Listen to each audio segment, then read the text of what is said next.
portable electronic knife poles that are cheaper and more effective than knife arch systems. Would the Secretary of State agree that having these in place by the holiday period must be a priority for Southend Police? Thank you, Mr. Speaker. May I, Mr. Speaker, just congratulate my honourable friend for Southend West for the very assiduous way in which she's been making representations to myself and the Home Office directly on this. She has a great relationship with Essex Police. They are a very, very robust police force on this issue. And she's actually highlighted some practical solutions, Mr. Speaker, in terms of how knife crime can be and is being addressed through knife poles. And of course, I've seen in her own constituency, Mr. Speaker, some of the exceptional work that is taking place in this area. Shadow Minister Saracen. Thank you, Mr. Speaker. The National Crime Agency is responsible for tackling the OCGs who drive up so much of the knife crime, violence and drug abuse we see on our streets. Why then has the Home Secretary asked them to draw up plans for 20% cuts? Mr. Speaker, I thank the Honourable Lady for her question, and Mr. Speaker, I can tell the Honourable Lady in the House that there are no plans to cut the National Crime Agency funding, and NCA budgets have increased every year since 2019-2020, and that, Mr. Speaker, is also part of the spending review and where we secured a settlement over the SR21 period of over £810 million. And as I have said, Mr. Speaker, for the benefit of the party opposite, there are no plans to cut NCA funding.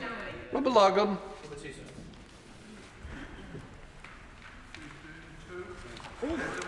Sorry, Mr. Speaker. Of course. Mr. Speaker, I would like to, if I may, with your permission, group this question with questions 6, 14 and 21. Mr. Speaker, this week marks Refugee Week, and the UK has a long, proud history of welcoming refugees, and this government has introduced 2 new safe routes for Ukrainian nationals, the Ukraine Family Scheme and the Homes for Ukraine scheme, as part of our commitment to the people of Ukraine during this awful conflict with Russia. Arrivals under these schemes will be able to live and work in the UK for up to 3 years, and they will have, of course, Mr. Speaker, full and unrestricted access to benefits, healthcare, employment and other support. And we've also introduced the Ukraine Extension Scheme, permitting Ukrainians already in the UK to extend their stay. Thank you very much, Mr. Speaker. I'm very proud that a large number of my constituents have welcomed Ukrainian families into their home as part of the Homes for Ukraine scheme, and I'm pleased that I've been able to help a number of those families navigate the visa application process who are now living in the High Peak. However, some of those children have had their applications for going to local schools rejected.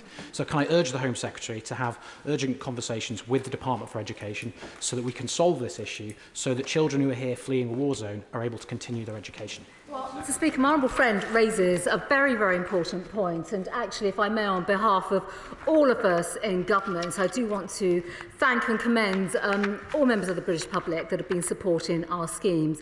It is very important that we do everything we can across government to support the education of children in our schools.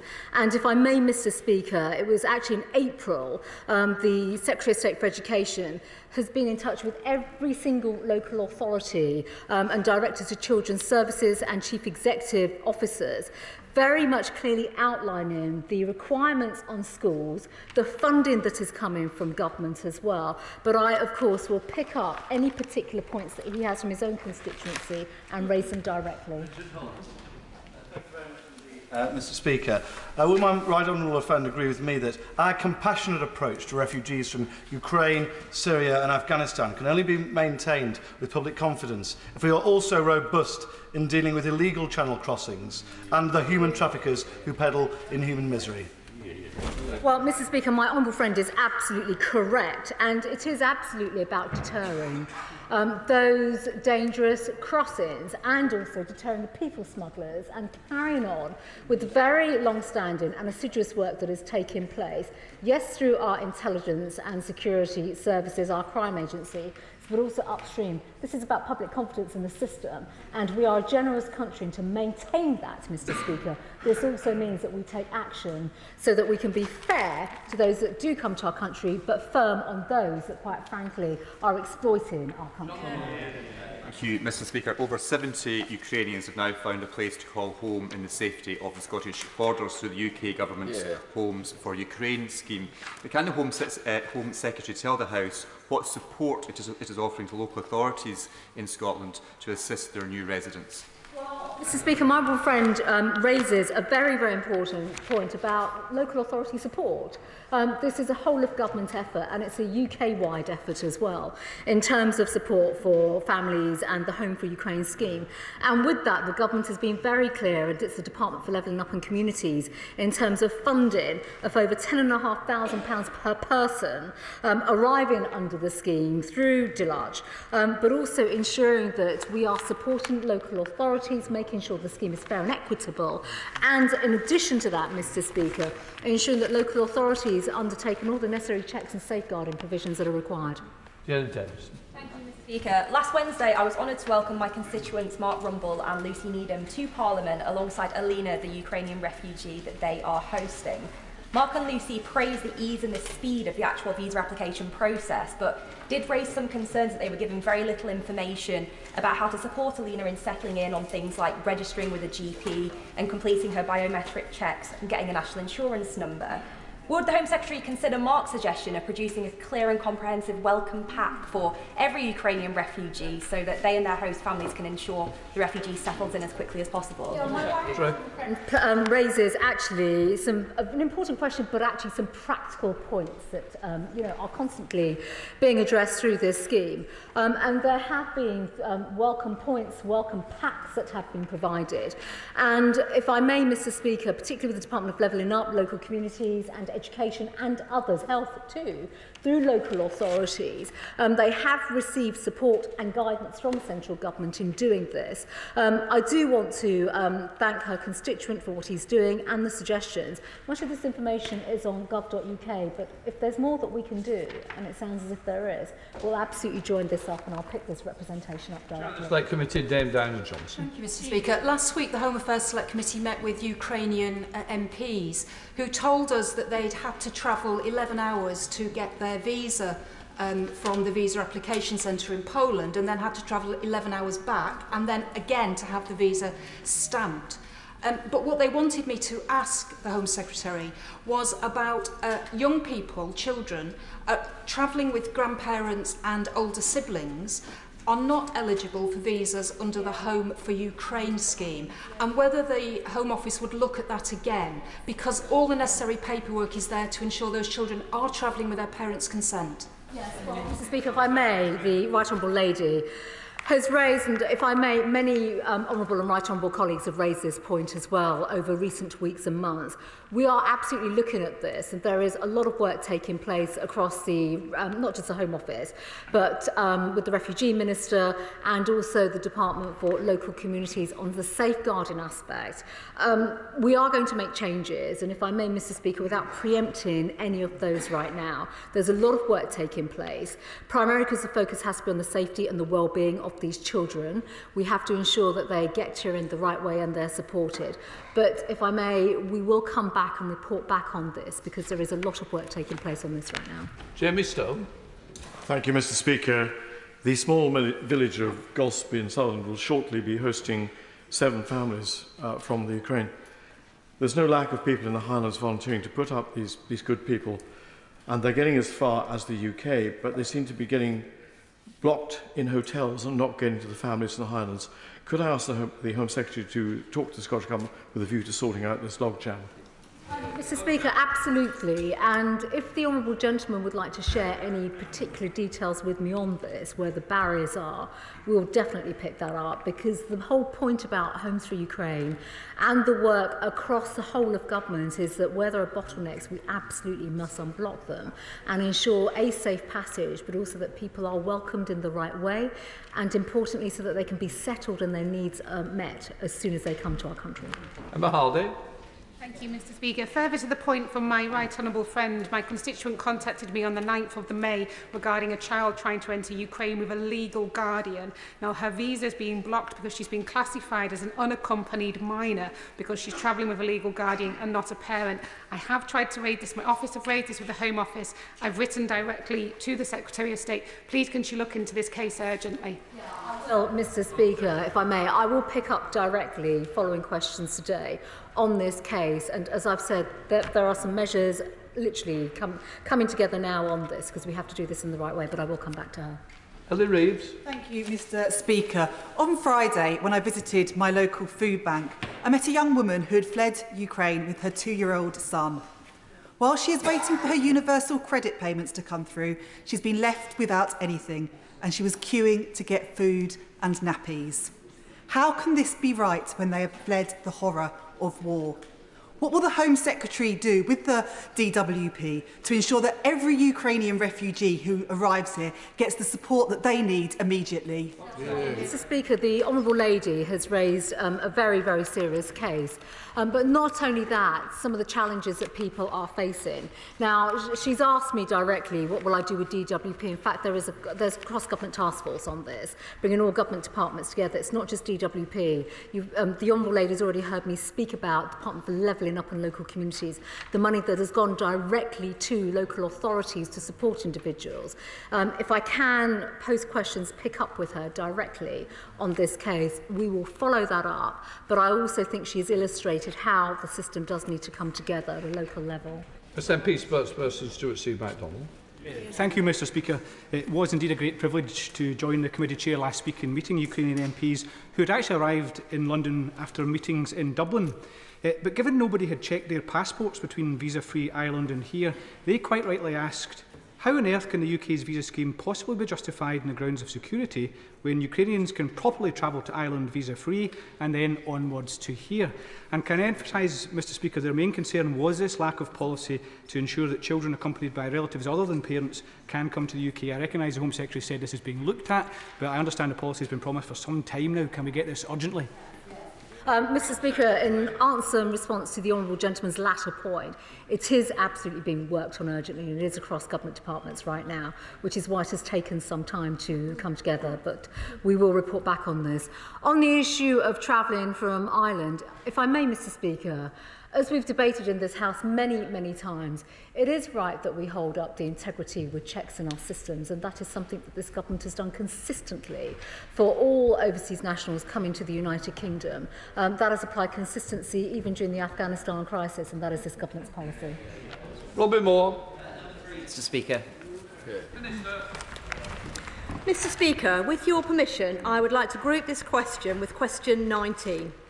The Beating Crime Plan set out the government's enduring commitment to driving down antisocial behaviour. Home Office statutory guidance supports local areas to make effective use of the powers available to them. This includes advice on the community trigger, an important safety net for victims, and we've also provided funding for local initiatives to tackle antisocial behaviour through the Safer Streets Fund. Robin Moore. Speaker, as the Home Secretary will be aware from her recent visit to Keighley, where she met with our hard-working neighbourhood policing team, antisocial behaviour is unfortunately an undeniable problem in Keighley, having a detrimental impact on many businesses, residents and those going about their day-to-day lives. I was therefore delighted to see that the government launch round 4 of the Safer Streets Fund with a specific focus on antisocial behaviour. So can my honourable friend confirm that this will help drive a positive change in Keighley and beyond? Well, I thank very much my honourable friend for Keighley for his question. I know my colleague, the Home Secretary, very much enjoyed her visit, and we all wish to thank the neighbourhood policing team for all that they do. We are aware of the impact that antisocial behaviour has, and that is why this government has introduced round 4 of the Safer Streets Fund. As he said, we know that this is a practical set of initiatives to tackle that behaviour. It includes improved street lighting, increased CCTV and training to change attitudes and behaviours, all of which tackle antisocial behaviour. So I do expect to see some real changes in his area. Burley. To my honourable friend for her response, but for my residents in Wednesbury, Albury and Tipton, unfortunately antisocial behaviour continues to blight them, nowhere much so than the Burnham Road area of Tipton, which has seen a spike in ASB reports. Can my honourable friend just touch a little bit more on the cross-working that she's doing, particularly with stakeholders in the Black Country, such as West Midlands Police and Sandwell Council, to ensure that we really do have a community-led approach to tackling antisocial behaviour.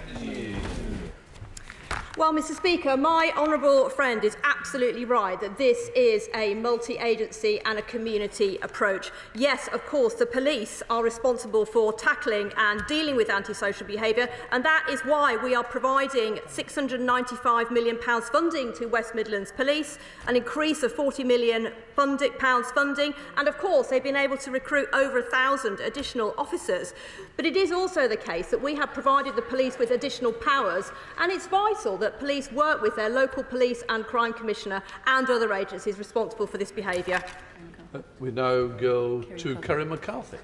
Mr Speaker, in Bristol we have a successful e-scooter rental pilot, but we're also seeing people illegally using e-scooters or people using the rental ones on the pavement, and it can be very scary for people trying to walk along the pavement while this is happening. I know the government is looking to legalise and regulate private ownership, but how will the Home Office team work with the Transport team to make sure the police have the powers to stop them being misused in a way that scares people who are just trying to go about their daily business?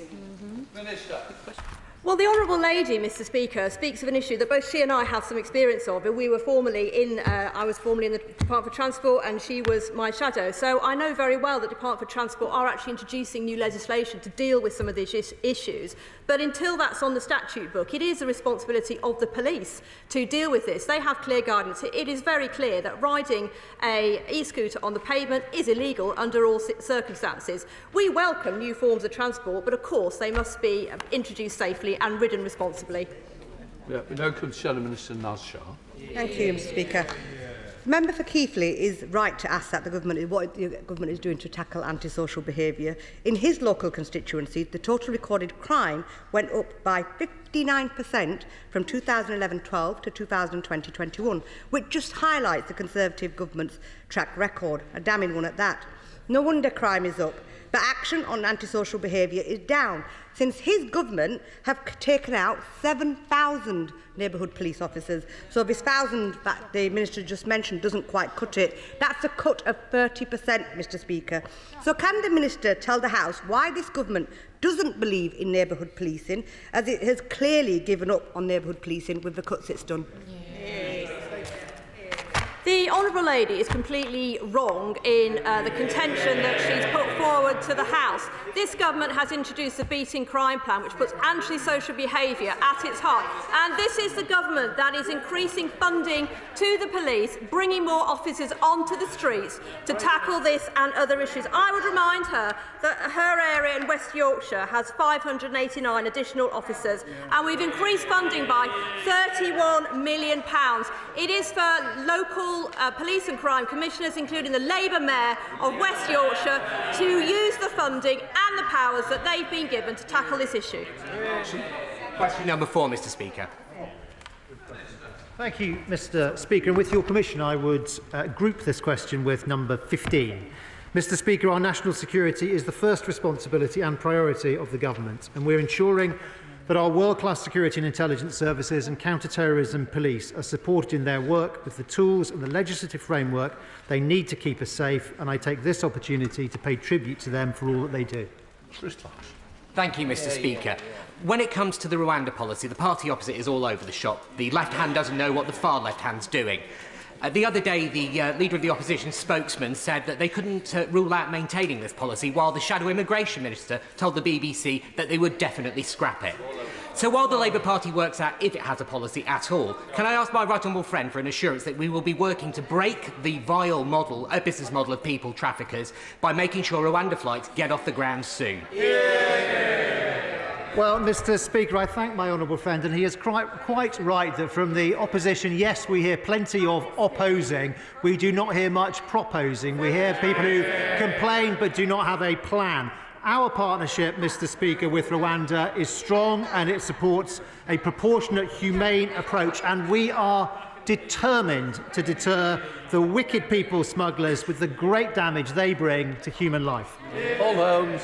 Thank you, Mr Speaker. The MI5 Director General recently said that it must be right that Parliament looks at modernising the powers that the state has to protect us all from the full range of today's threats. Could my right honourable friend confirm that we are heeding his advice and that our National Security Bill will protect us from a range of emerging threats, including cyber attacks and interference in elections? I can, Mr Speaker. May I also take this opportunity to thank my honourable friend for all the work that he did in support of our national security while he was PPS to the Home Secretary and in this department. The National Security Bill will keep pace with the changing threat and will make the UK an even harder target for states who seek to conduct hostile acts against us. It will be an offence for foreign powers to improperly interfere with the UK's democracy, and it will address the serious threat from state-backed attacks on assets, including sites, data and infrastructure critical to the UK's safety or interests. Margaret Farray. Thank you, Mr Speaker. Has the Home Secretary considered the dangers to freedom of press presented by the National Security Bill? Many of my constituents are concerned that measures that could prevent journalists from publishing stories of public interest are undemocratic. No, Mr Speaker, I do not see a danger to journalistic freedoms, and indeed the Government is taking stringent steps to make sure that, for example, in the online safety bill, we have journalistic rights and freedoms absolutely to the fore because of the vital and irreplaceable role that a free and sometimes boisterous media play in underpinning and challenging us in our democracy. Shadow Minister Holly Lynch. Thank you very much, Mr Speaker. Canada, one of our Five Eyes partners, recently announced sanctions against Alexander Lebedev as one of 14 people that they said had directly enabled Vladimir Putin's senseless war in Ukraine and bear responsibility for the pain and suffering of the Ukrainian people. I've asked this question of the government 6 times now, Mr Speaker, and not had anything resembling an answer. So can I ask, did the Prime Minister meet with Alexander Lebedev without officials and without close protection during the Salisbury poisonings in April 2018? Yes or no? Well, Mr Speaker, I do not know the detailed contents of either individual's diary. What I can tell her and can tell the House is that this government has acted on sanctions against Putin-linked elites, the people who have propped up and supported that regime without fear or favour, and that extends to over 1,000 individuals, entities and subsidiaries, and we will do more as required. Wendy Chamberlain.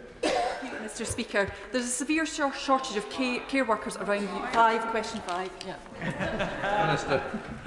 Thank you, Mr Speaker. Our immigration system works in the interests of the whole of our United Kingdom by covering a broad range of occupations across many sectors for firms looking to attract the talent they need whilst ensuring the domestic labour market is supported. Yet recruitment issues are not unique to the UK, and immigration must not be seen as an alternative to improve pay, conditions and training for key workers. Thank you, Mr Speaker. There is a severe shortage of care workers around the UK, and in St Andrews in my constituency, a social care business has had to shut down recently because of staffing issues. And my inbox is increasingly full of people waiting for home at care packages. One way of helping would be to allow asylum seekers to work whilst their claims were being processed, allowing them to support both themselves and mitigating the worst of these shortages. Will the Secretary of State and the Minister consider that? Well, it's an interesting one. First, those who have had their asylum claim outstanding for over a year can take jobs on the shortage occupation list, which includes care workers, since February.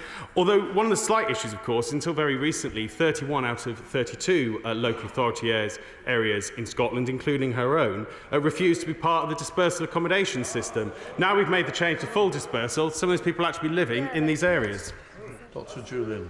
Thank you, Mr Speaker. If I give him the details, will the Minister kindly take a personal interest in the unusual plight of 2 young Russian charity volunteers who are now stranded in my constituency through no fault of their own, who are not supporters of President Putin, and who have the opportunity to work as care workers, but in their present plight cannot do so.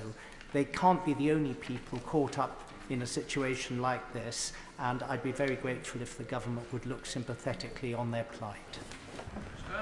I think the honourable member would obviously appreciate I'm not able to give sort of comments and pledges straight from the dispatch box, but I'm very happy to meet with him, and he highlights a very valid point, that Russia is not Putin.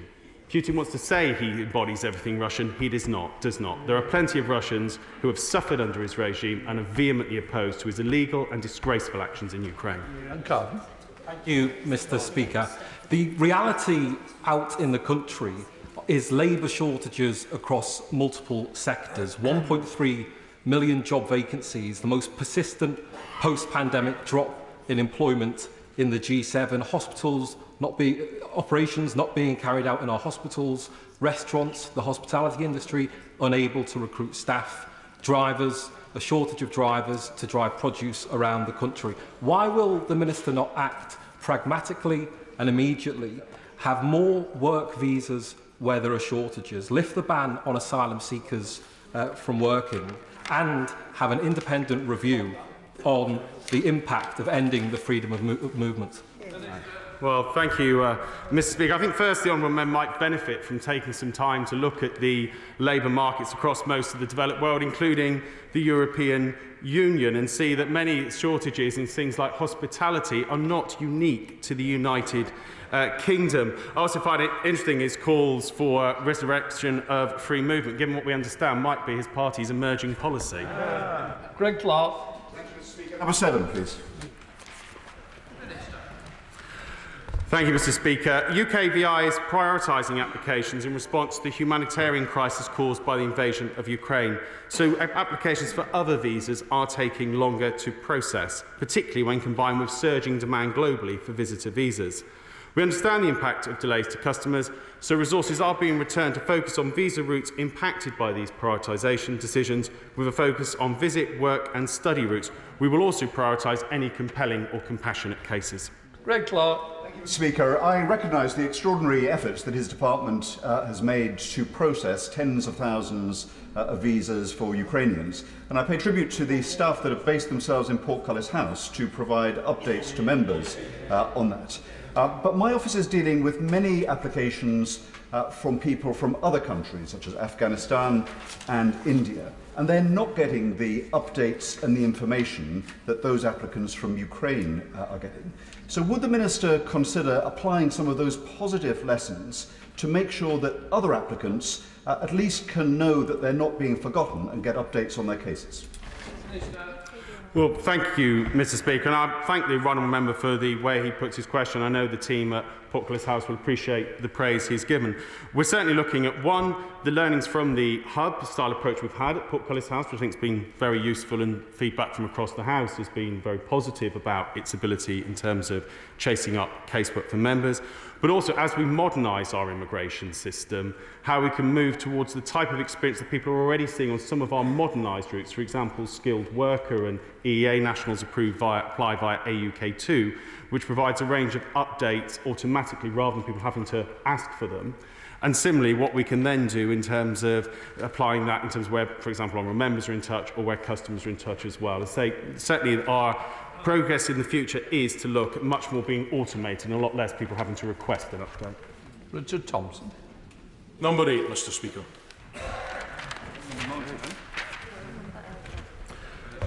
Mr. Speaker, with your permission, I would like to group this with questions 12 and 17. Across March, April and May, Her Majesty's Passport Office completed the processing of approximately 3 million passport applications, with 98.5% of those from the UK being completed within the published processing time of up to 10 weeks. Thompson. Thank you, Mr. Speaker. Well, it's quite remarkable, is it not, that 6 days on for an Opposition Day debate where the Minister was asked that very question 3 times and failed to give a figure for how large the passport backlog was, he's still unable 6 days later to give us an answer. Could I put it to the Minister that perhaps the thing that would cheer those languishing in that backlog most, the one official piece of documentation that he could ensure is issued most quickly that would cheer them most, is his own ministerial P45? Well, as we saw last week, those who have so little to offer like to go personal because they've got nothing to offer on a policy basis at all. The question, just to help the honourable member, was what proportion of passport applications were received. He got an answer to it, but given his supplementary, it's clear he doesn't have any ideas of his own to offer. Deirdre Block. Mr. Speaker, the union PCS, which represents HMPO staff, has commented that the backlog is due to a number of issues, including a lack of staff, poor management and failures on the part of contractors. Rather than blaming staff or suggesting more privatisation, will the UK Government instead meet with union representatives to learn what is needed to ensure the Passport Office is properly funded and staffed? Well, certainly we are grateful for the hard work that staff are putting in. As I said last week, it's a pity to see their efforts then being rubbish for political ends. But in terms of the Passport Office, we've been recruiting more staff, we've been investing in modernisation of processes, and certainly there's regular engagement between senior officials and ourselves, and also in terms of ensuring that union officials can have their say as well. But we should look at, there is record output from the Passport Office at this moment, dealing with a surge of applications, and I have to say it's interesting to see the sudden interest from the opposition benches, having said very little on this last year. Thank you, Mr. Speaker. Civil servants working in the Passport Office are under huge pressure, and staff morale is reported to be understandably at an all-time low due to a lack of government preparation for the up to 9 million passport applications or renewals expected following lockdown. Meanwhile, many of my constituents in North Ayrshire and Arran face intolerable delays and the prospect of missing much-needed holidays and family events. We have been promised repeatedly in this chamber that things will improve, yet the 10-week target continues to be too often missed. For how much longer must we wait for passport offices to be fully staffed and resourced so that my constituents are not yet subject yet again to another aspect of backlog Britain? Dearie me. First of all, we've actually been increasing staff at the Passport Office rather than reducing them, as that comment would imply. We have dealt with 3 million in 3 months, and soon we will have dealt with more passports within 6 months than we did in the entirety of last year. And we knew, and it was fairly obvious, that 5 million had not been renewed during the pandemic. We started planning for that last year. In April last year, we changed the service standard, making clear, and began preparations to deal with the surge. So, we can hear the attacks from opposite. What we never hear from opposite is an idea. Maynard, we go back a month. I had a dozen passport cases a day pinging into my office. That is now reduced to just 2 to 3 a week, and both I and indeed my caseworker Zach are very grateful for the improvement the Home Office has made. But once those passports are handed over from the Home Office to the private delivery companies, can the Home Office do more to make sure they actually reach the intended household and not at random neighbours or a random bush or indeed a random river where they seem to end up? Well, certainly it's concerning to hear of those examples, because there's clear standards and clear procedures in how passports are delivered. They can't just, for example, be left in a communal area or things like that. And we have brought on both DHL, our international agent normally for domestic deliveries, and also using Royal Mail to return documents. But certainly I'll be very interested in hearing some examples from the Honourable Member, and I'm grateful for his comments about how he's noticed, and his caseworkers have noticed, improvements in recent weeks. Philip Davies. I know the Minister has worked really hard to get the backlog numbers down, and I'm grateful to him for that, but there are still some issues, as I'm sure he's aware. Could he tell us what proportion of the Passport Office staff are back in the office? And while he's at it, can he also help me with the case of Wendy, who her passport, she's still waiting for a passport. Her father died suddenly abroad, and in order to get to her funeral, she needs to get her passport today. So after he's finished his duties in this House, would he mind helping me chase up Wendy's case to make sure that she can try and get to her father's funeral? Yeah.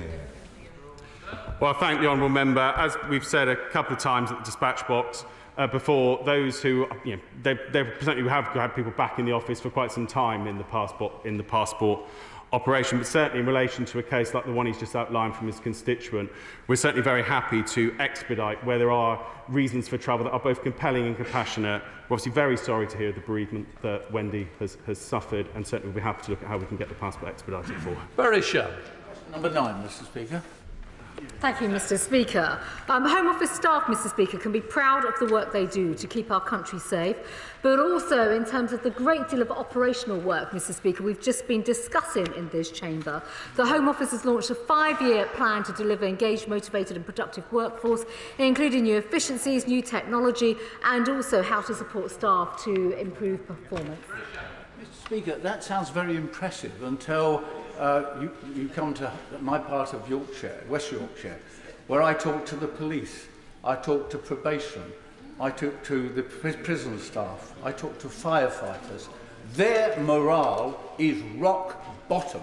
So whatever she's doing in the department, for goodness sake, will she get out in the country real people who are depressed, demoralised under this government's cutbacks?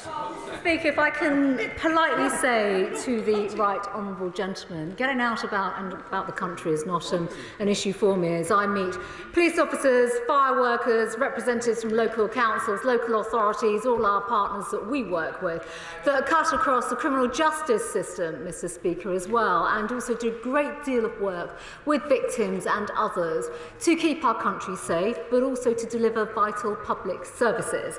If I may, Mr Speaker, it's important that we respect them, support them, empower them and pay tribute to them as well. And I'd be very happy to come up to his own constituency and his own patch and meet some of the people that he is referring to.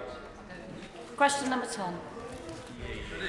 Thank you, Mr Speaker. As the House will be aware, despite the detailed deliberations and judgments received by the various domestic courts that heard the case, the European Court of Human Rights' out-of-hours judge granted last-minute interim measures. The government is seeking greater transparency from the ECHR on the reasons for their judgment. A full judicial review is expected to be heard in July. I want to be clear again that this partnership is fully compliant with our international obligations. Susan Webb. Thank you, Mr Speaker. Now, unbelievably, £5 million a day is being spent on housing asylum seekers in hotels. And money that my constituents would rather see invested in the West Midlands, for example, supporting the 1,500 additional police officers that the Department have helped recruit across the region. Can my honourable friend confirm that he will press ahead with our Rwanda partnership to end our dependency on this expensive accommodation and crack down on the people smuggling gangs once and for all? Well, my honourable friend absolutely hits the nail on the head in explaining why our new plan for immigration is so important. We are determined to deliver on it. It is a comprehensive package of reform, including the Rwanda proposals. We are going to get on and deliver on this. The Prime Minister has said that we will work through these issues, and that's precisely what we're now doing. Peace spokesperson Stuart C. MacDonald. Thank you, Mr Speaker. On World Refugee Day, can we pay tribute to all the fantastic refugees who have made utterly amazing contributions to our society? And thank goodness they were able to have their claims heard here, to rebuild their lives here, instead of being dumped and offloaded thousands of miles away. Mr Speaker, the full hearing on whether the Home Secretary's policy in Rwanda is lawful will take place, as the Minister has said, in July. So surely, if she has one iota of respect for UNHCR and the importance of the Refugee Convention, she will confirm now that she will wait for the outcome of that hearing instead of gambling on another utterly reckless, degrading and expensive attempt at these removals. The honourable gentleman will recognise that, of course, we do not comment on what are ongoing legal proceedings. But what I would say to him is this, and we've had this debate many times, but every day that this new partnership is not in operation is a day that people continue to risk their lives in the Channel. That is not acceptable, it's not sustainable, and that's why we're taking the steps we are. Evans, With your permission, Mr Speaker, I'd like to group this question with question 13. This government is committed to tackling violence against women and girls, including domestic abuse. And that's why we introduced our landmark Domestic Abuse Act in 2021. And in March of this year, we published our Tackling Domestic Abuse Plan, backed by over £230 million of funding, including £75 million for tackling perpetrators and multi-year funding for interventions and support. The plan also includes expanding the rollout of domestic abuse matters training for police officers and, importantly, projects to protect children. Thank you, Mr. Speaker. Can I thank the Honourable Lady for her answer? Can I welcome the Tackling Domestic Abuse Plan, which focuses on the perpetrators of a disgusting and destructive crime? But can I also stress the need for prevention, particularly educating the next generation, children in schools, about the importance of healthy relationships so that we don't continue to see this in future? And can she confirm that that's included in the plan as well? I thank my honourable friend very much, and he's completely right that prevention is at the heart of the plan. In fact, it's the first pillar of our plan. We have set out how we are tackling the perpetrators through specific programmes that are proven to actually prevent this disgusting crime from happening in the first place. And it has to start very early, Mr. Speaker, which is why relationship, sex and health education is now a statutory part of the curriculum. Children are taught about the importance of respectful relationships. Thank you, Mr. Speaker. Reports of domestic abuse now account for 24% of all calls to Norfolk Police. Is the criminal justice system the right route for all of these calls? And if not, can the Minister set out how more appropriate steps can be taken, freeing up police time? I thank my honourable friend for his question, and he has raised a really important point. As I've just said in my previous answer, tackling perpetrators is a vital part of our work, but our response goes wider than just the criminal justice system. And that's why we are funding perpetrator interventions which reach out wider, tackle this behaviour and some of these unhealthy behaviours at the source. We are investing over £75 million over 3 years to achieve that end. I now come to Shadow Minister Jesters. Thank you, Mr. Speaker. In July 2021, the government announced there would be a domestic homicide sentencing review looking at the unfairness in sentencing of intimate partner domestic homicides. According to Counting Dead Women, since then, at least 105 women were killed. Their family and friends of these women face immeasurable pain from their loss.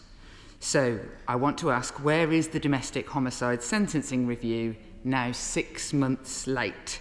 Can I ask, for the sake of the women who will definitely be murdered next week, why there is such a delay? The Honourable Lady will know from the many debates that we've had in this House on this issue that we've set out our holistic response to domestic abuse in the domestic abuse plan. If she looks at that, she will see all the work that we're doing on domestic homicide review. This is a matter that crosses a number of different government departments. I'm happy to write on the specific issue, but I want to make the point that we are bearing down on those people that murder their partners. That is why we've introduced the Domestic Abuse Act. That is why we are reforming the entire system, and that is why we are putting funding, multi-million pounds worth of funding, into tackling perpetrators, as I've just said to my honourable friends. Now come to topicals. Rachel Hopkins. Number one, Mr. Speaker. Secretary. Mr. Speaker, we do not make policy in this country by mob rule. The Public Order Bill will enable us to overcome the guerrilla tactics that bring misery to the hard-working public, disrupt businesses, interfere with emergency services, cost taxpayers billions and put lives at risk.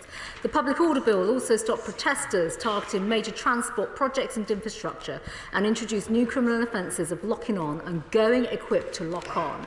It also extends stop and search powers for the police to search and seize articles related to protest-related offences, and introduces serious disruption prevention orders, a new preventative court order targeting protesters who are determined to repeatedly inflict disruption on the public. The breach of these orders, Mr. Speaker, will be a criminal offence. Now, Mr. Speaker, this government is committed to being on the side of ordinary working people. It's a shame that party opposites still continue to not support such measures. Hopkins. Thank you, Mr. Speaker. My Luton South constituents are deeply frustrated at the Home Office's huge backlogs.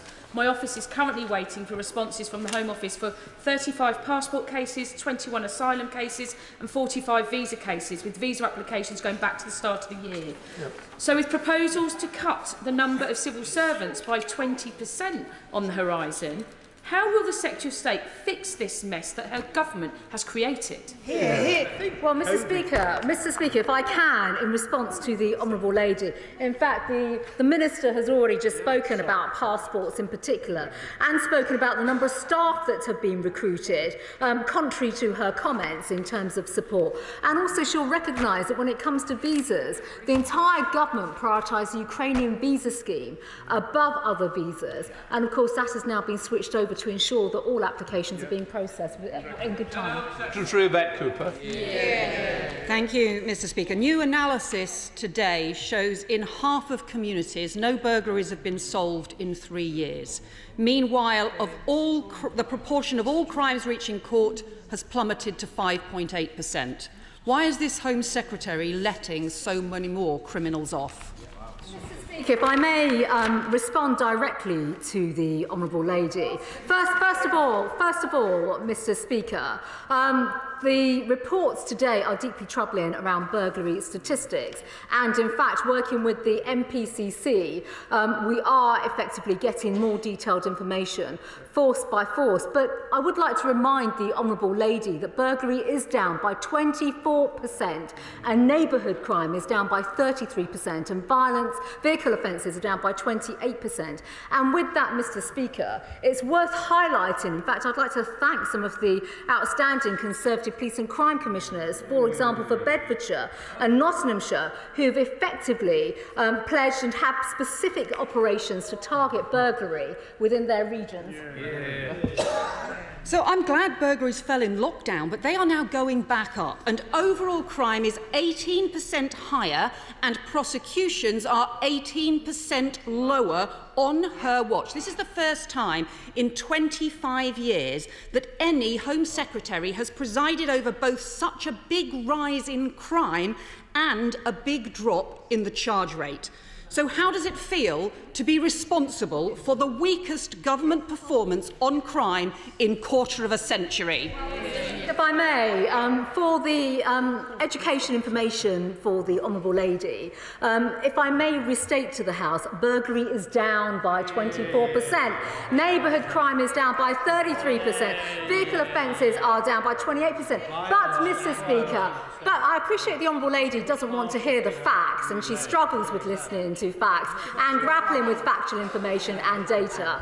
Mr. Speaker, that is why the government's beating crime plan will go even further, so that force by force, the government can absolutely ensure that every single police force is held to account, which the party opposite should welcome, along with many of the resources that this government has put into beating crime.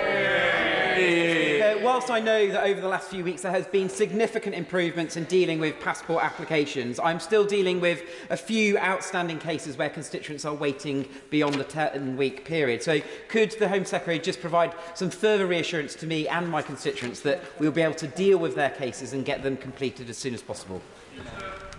Well, thank you, Mr. Speaker. Look, we're already recruiting another 650. We're recruiting, in the process of recruiting, another 550. And obviously, where people have been over 10 weeks and have travel booked, we will look to expedite their application for free. David. Thank you, Mr. Speaker. Mr. Speaker, we should all be concerned about the length of time and the frequency that minors are detained in police cells. These police cells are made for adults, but yet the minors are being detained in these cells for as long as adults, and data shows that the average spend in police custody is increasing. Now, this is despite legislation that minors detained should only be detained for the shortest appropriate period. So can the Minister say what they are doing and how they plan to readdress this? Well, Mr. Speaker, over the last few years, we have been working closely with the police across the whole of the UK to drive down the number and duration of minors being held in custody. As you will know, the appropriate adult scheme is in place to make sure that those minors who are detained are accompanied by adults who, as I say, are appropriate. If she has specific cases that she wants to raise with me, I'd be more than happy to look at it. But thus far, the trend has been improving. Last week, I was delighted to hear the Home Secretary recognise the national success of Southend Police's Operation GRIP and call for it to be rolled out around the country.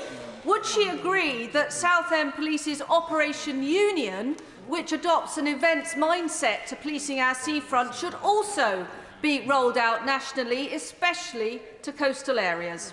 Very good. Well, Mr. Speaker, the Honourable Lady is quite right that the national GRIP funding rollout originated actually from a visit I made to Southend 2 years ago, where I was so impressed by their data-driven hotspot work that we managed to get the money out of the Treasury and spread it further. And I will certainly look forward to seeing the results of Operation Union, and if it's equally as successful, then I don't see why we wouldn't roll that out too. Alison Phillips. Oh, thank you very much, Mr. Speaker. It's quite ironic, actually, that while we've been in the chamber, that we've received an email to say that the Home Office MP inquiry line has collapsed due to heavy use. I'm quite tempted, Mr. Speaker, to sit here and run through the 200 outstanding cases that I have waiting for answers from the Home Office. But instead, perhaps could a minister confirm to me that Zili Huma, who is waiting for a spousal visa for her husband, will get that processed before her daughter is born at the end of July? Well, thank you, Mr. Speaker. In starting, I'm happy to take the details of the individual case from the Honourable Member. We are aware of an issue with the MP's hotline this morning. I must say the hub and email are unaffected, and DDAT are currently working on a solution. We expect it to be resolved shortly. Tracy. Mr. Speaker, when we delivered Brexit, we made a promise to take back control of our borders, and that wasn't just about ending free movement, but also cracking down on small boat crossings across the Channel. I know that Secretary of State and her team have done an awful lot of work to try and really clamp down on this, but does she agree with me that our partnership in Rwanda is critical to breaking the economic model of the people smuggling gangs, and can she confirm that the Department will do everything that they can to get this scheme moving? Well, my honourable friend is absolutely right, and what we are introducing is whole system reform, the new plan for immigration, obviously the partnership with Rwanda, the new returns agreements that we are readily signing, and of course greater international cooperation, including with the French, where, for example, we are seeing 50% of crossings not originating in the first place. That's important progress. We're continuing to work round the clock on this, and he can be assured that we'll continue to do so. Keeley. Thank you, Mr. Speaker. Musicians from the Ukrainian Freedom Orchestra are applying this week for visas to the UK to perform here next month, but there are real concerns about delays in getting the visas and the £18,000 it will cost the musicians, funds they just do not have in time of war. Every other European country has waived complex visa requirements for the musicians to perform in their country. I've asked the Prime Minister about this, I've written to the Home Secretary twice about this. So I'm asking her today to agree to look at expediting the visa process and waiving the fees so that Ukrainian musicians can come to the UK to perform. Well, thank you, Mr. Speaker. I must say I'm very happy to meet with the Honourable Member and discuss this matter. As other colleagues will know, I've already dealt with a number of groups in relation to Ukraine where there are exceptional circumstances where it may need to be expedited. Higginbotham. Mr. Speaker, in the last few weeks there's not been a day gone by that me and my team haven't helped a constituent with a passport issue.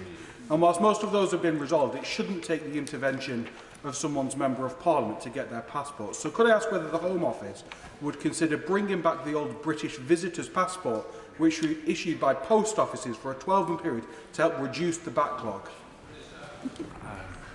Thank you, Mr. Speaker. There's a lot of work being done to catch up on passports.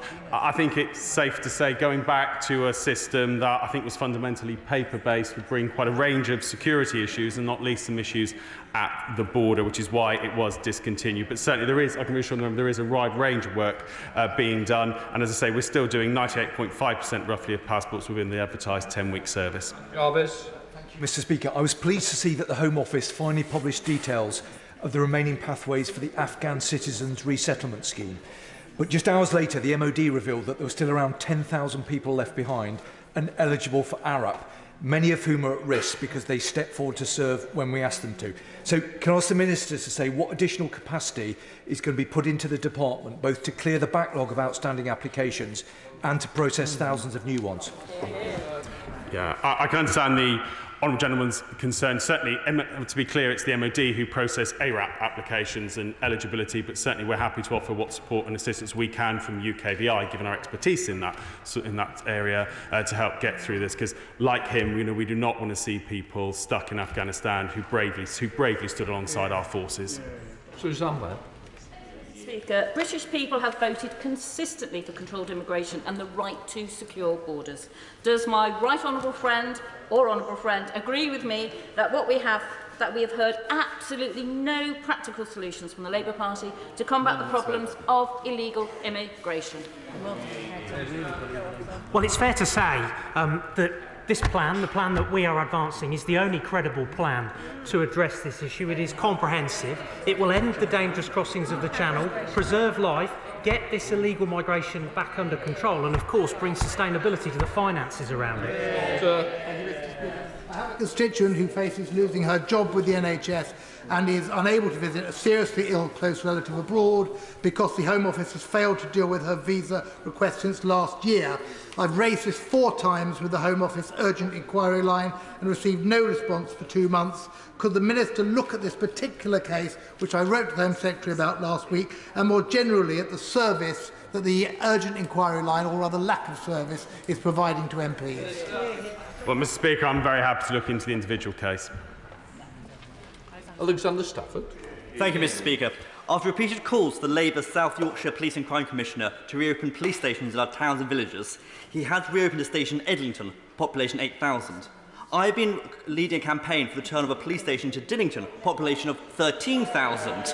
Does my right honourable friend agree with me that the town of its size must have a police station and that the Commissioner should reopen the premises in Dinnington without delay? Well, Mr. Speaker, as usual, it's no surprise to hear the honourable gentleman standing up for his constituents and fighting for their interests. He is right to look for greater police presence in his constituency, and when we finish recruiting 20,000 police officers, they're going to need somewhere to put all their stuff, and having that somewhere in his constituency would make sense. Thank you, Mr. Speaker. 5,279 children were strip-searched by the Metropolitan Police between 2019 and 2021.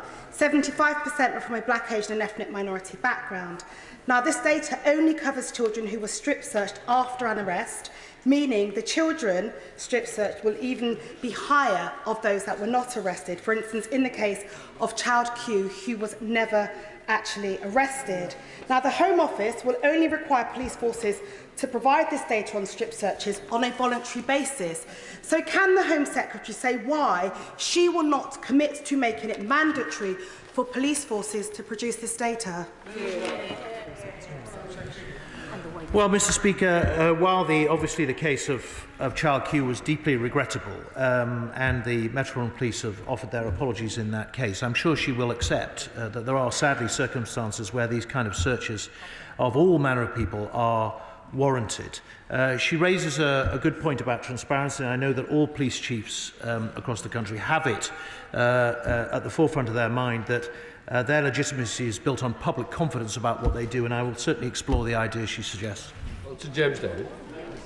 Neighbourhood crime and antisocial behaviour is better tackled with the police visibility and responsiveness that a town centre police station can provide. So will my honourable friend give his support and encouragement to efforts by North Wales Police to reopen a police station in the centre of Prestatyn, possibly at the redeveloped old library site? Well, Mr. Speaker, I'm more than happy to support the honourable gentleman in seeking the best for his constituents, as I did on Friday in Tiverton, where the front station of the police, front counter of the police station is due to reopen in November. And I hope and believe that his constituents will benefit from the significant uplift in capacity and funding that we're giving to police forces, which will allow them to do exactly as he asks. Speaker, when the Joint Committee on Human Rights visited Strasbourg last week, we were told that the United Kingdom sends less cases to the Court of Human Rights per capita than any other signatory state. And we were also told that the UK government's ministers have repeatedly given the Council of Europe assurances that Britain won't withdraw from the Convention. So will the Home Secretary withdraw the rather intemperate remarks she made, as reported at the weekend, because she was displeased by the court's decision to temporarily halt to the flights to Rwanda last week? Mr. Speaker, first of all, it's important to put on the record clearly that, in light of the Honourable Lady's comments, that Britain upholds international standards and all aspects of the law, and our policies are proving that when it comes to illegal migration, as demonstrated by the domestic courts. And as I've repeatedly said, Mr. Speaker, I'm not commenting on ongoing legal cases. Mr. Speaker, on the 3rd of May, a convoy of vehicles left Blythe Valley, heading for the Polish border with a fire appliance, a support vehicle and a 4x4. The staff of West Hertford Fire Station volunteered to drive almost 2,000 miles to help the people of Ukraine, leaving their families and loved ones behind. Would my right honourable friend agree with me that local fire and rescue teams can play an important role in bringing communities together? So with this in mind, would my right honourable friend please visit Blythe Valley and we can show these amazing teams and everything we've done?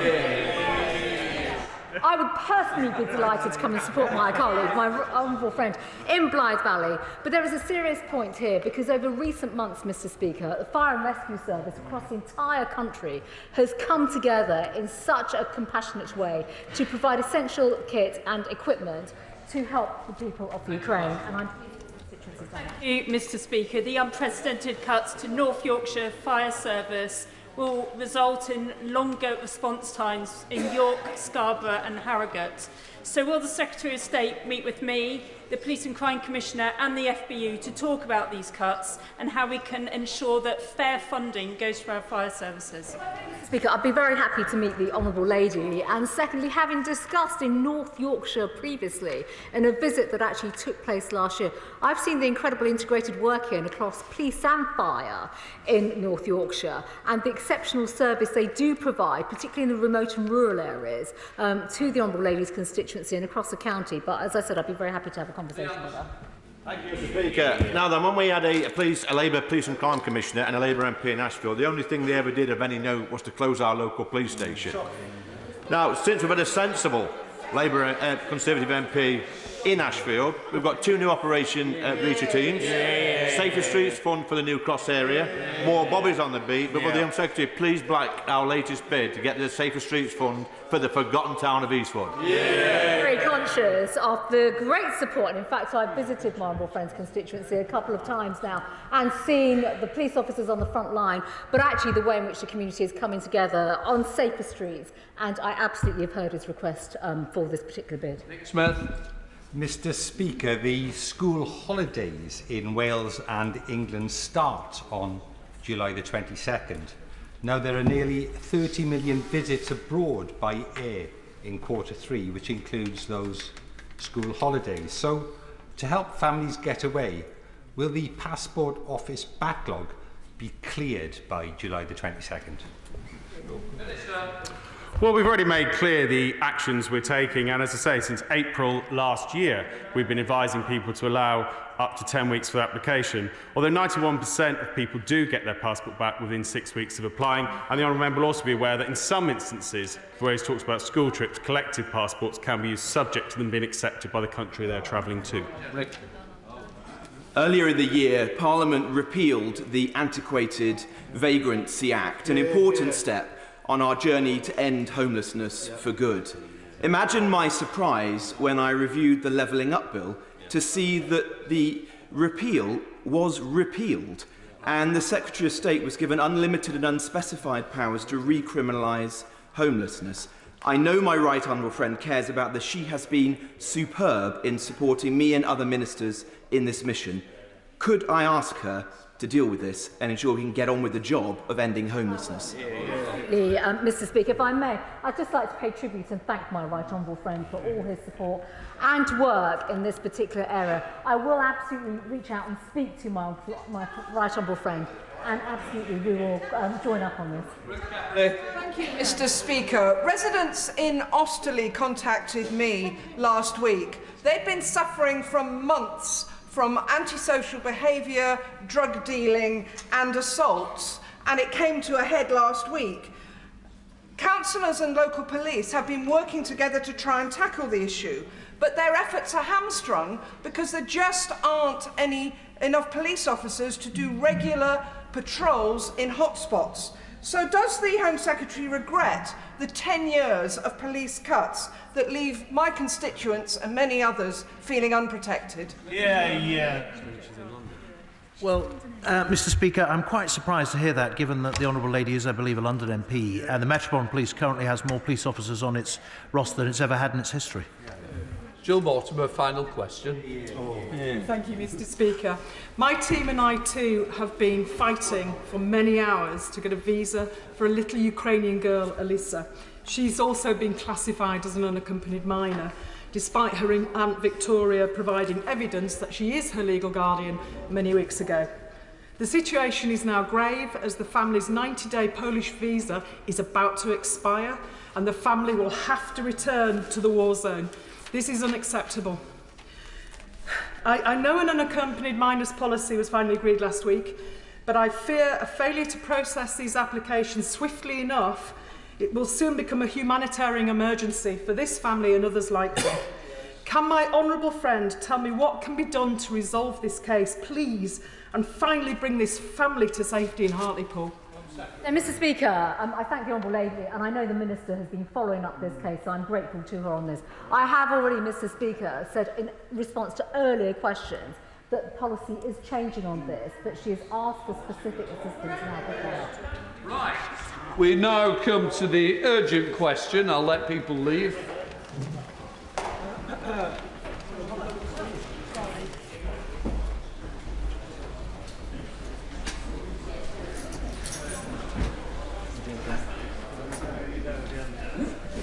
We now come to the urgent question. Tobias Elwood.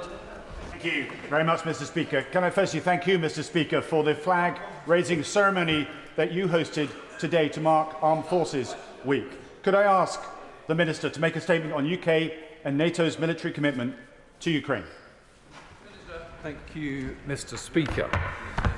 Russia's assault on Ukraine is an unprovoked, premeditated attack against a sovereign democratic state which threatens global security. As set out to the House previously, the United Kingdom and NATO stand with Ukraine. We are providing political and practical support to support its self-defence and will further strengthen NATO's deterrence and defence posture. Individual NATO allies, led by the UK, are also supporting Ukraine with lethal aid to ensure Ukraine wins. The United Kingdom was the first country to provide lethal aid, and we have increased our military and aid support, bringing the total budget to £1.3 billion. To date, we have sent over 6,900 anti-tank missiles, 5 air defence systems, including Star Street anti-air missiles, 120 armoured fighting vehicles, and a small number of Stormer, and 1,360 anti-structure munitions, 4.5 tonnes of plastic explosives, and 400,000 rounds of small arms ammunitions. Mr. Speaker, in addition, we have also supplied over 200,000 items of non-lethal aid, including more than 82,000 helmets, more than 8,000 body armour kits, and also rangefinders and medical equipment. As announced on the 6th of June 2022, we are providing cutting-edge multiple-launch rocket systems which can strike targets up to 80 kilometres away with pinpoint accuracy, offering a significant boost in capability for the Ukrainian armed forces. On the 17th of June, during his visit to Kiev, the Prime Minister offered to launch a major training operation for Ukrainian forces with the potential to train up to 10,000 soldiers every day for 120 days. 10,000 soldiers every 3 months, that is 120 days, Mr. Speaker. We are currently supplying significant air power to NATO, including increased air patrols with both Typhoons and F-35s for NATO air policing. We have also deployed 4 additional Typhoons to Cyprus to patrol NATO's eastern border. That means we now have a full squadron of Royal Air Force fighter jets in southern Europe, ready to support NATO tasking. The United Kingdom has also contributed more troops than any other ally to NATO's enhanced forward presence. UK troops will also be deploying a company-sized subunit to Bulgaria to work bilaterally alongside our Bulgarian counterparts for up to 6 months, enhancing interoperability. The PM will meet with NATO leaders again for the Madrid summit next week, where NATO will agree the new strategic concept to set the direction of the alliance for the next decade and will agree long-term improvements to our deterrence and defence posture in response to Russia's invasion of Ukraine. Mr. Speaker, the United Kingdom's commitment to the alliance and European security is unconditional and enduring. Our commitment to Article 5 of the Washington Treaty is ironclad. We stand ready to defend our allies. Tobias Elwood. Mr. Speaker, the Prime Minister was right to visit Ukraine last week. The UK has been an exemplar in our support to that country compared to many of our NATO allies. But Russia is not losing and Ukraine is not winning. The Prime Minister said, prepare for a long war. And the new head of the British Army seeks to reconfigure our land forces to potentially face Russia on the battlefield. This all starkly illustrates the long-term European security is threatened not just by the utility of force, but a wider conflict between the West and growing authoritarianism. But future generations may ask of NATO, why did you not put that fire out in Ukraine when you could? Securing the port of Odessa, for example, instead allowing Putin to claim a win and take his fight elsewhere. The penny is dropping here. If we now recognise our world is becoming more dangerous, Britain should lead a coalition of the willing that offers Ukraine the scale of support that it requires. And in recognising this new threat picture, it does require us to review our own defence posture. We certainly can be proud of what Britain has done in upgrading its battle presence in the Baltics and leading the way in training Ukrainians and indeed providing lethal weapon systems. But I say to the Minister, the tempo of these duties is unsustainable. We are overloading our troops with these widening commitments and not replenishing our defence stocks fast enough. All three services are now too small to manage the ever greater burden that we are now going to place on them. And those cuts in the 2021 integrated view of personnel and military equipment must now be reversed. Does the Minister agree? Once again, Britain finds itself leading other European allies in spelling out the scale of the threat the continent now faces and stepping forward when other nations hesitate to confront it. But we can't do that on a peacetime defence budget of 2.2%. It's time to upgrade our own defence posture and spending to 3% if we are serious about preventing conflict spreading in Europe. Well, thank you, Mr. Speaker. I'm very grateful for the opportunity to speak to some of my right honourable friends' points. Firstly, I mean, he said that Russia is not losing in Ukraine. I would take issue with that. I think Russia is losing. I think the invasion itself, from the point of invasion, Russia was losing. And I think its catastrophic losses in the west of the country and the way that it has had to refocus in the east describe that strategic loss, Mr. Speaker. So I would disagree with him on that. Now, of course, our response in terms of our own domestic response will always be threat-based. He made some remarks about whether or not there should be NATO forces deployed to Ukraine in anticipation of the Russian invasion. And I think our judgment is that, and I think collectively everyone would judge that we got the balance right between providing reassurance and effect, whilst also avoiding direct conflict, the direct conflict that would have, of course, resulted immediately from that if we had put NATO forces directly into Ukraine, Mr. Speaker. So now, of course, as I said, we are a threat-based organisation, and I think in terms of making the argument for defence expenditure, I think we need to understand there are three basic points of context which I would ask my right honourable friend to please take note of. Firstly, Mr. Speaker, everything we do is as part of the NATO alliance. You know, we are one of a 30-member defensive alliance, soon to be 32, and because of that, we are a great deal stronger than we are separately. And I think one of the significant lessons for the Russian military machine is how exposed they are by being alone. We are stronger as an alliance, and as an alliance, we massively outnumber any kind of effect the Russians can bring to bear. Secondly, Mr. Speaker, I think it's really important to recognise that, in terms of seeing Russia as a threat, we acknowledge Russia's significant threat as part of our Defence Command paper, which came out of the Integrated Review, released in March 2021, Mr. Speaker. And many honourable and right honourable members will have read it on page 5 of the Defence Command paper, Mr. Speaker. Paragraph 1.4 leads with the fact that Russia continues, and I quote, Russia continues to pose the greatest nuclear, conventional, military and sub-threshold threat to European security. So, in terms of our doctrine and our own response, this is not something new to us as UK national defence, and that's a really important contextual thing to understand. And that's why, Mr. Speaker, we are making good use of the £24 billion uplift we have had since this government came into being. And that, Mr. Speaker, is driving forward the agility and the deployability and the lethality that we need in the new global context.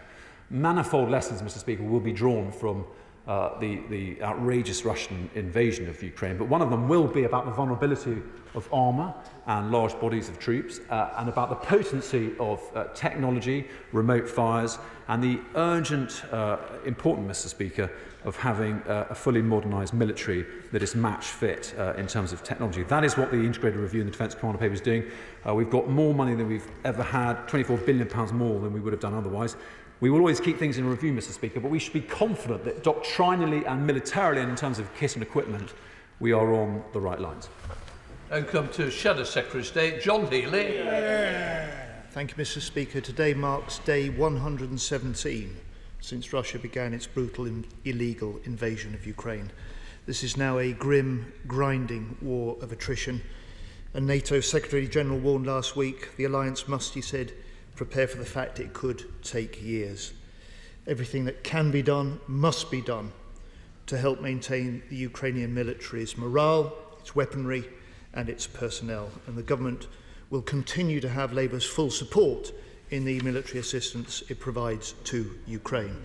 In April, when responding to the Defence Secretary's statement in this House, I urged the government to move to supply the new NATO weapons Ukraine will need for Putin's next offensive.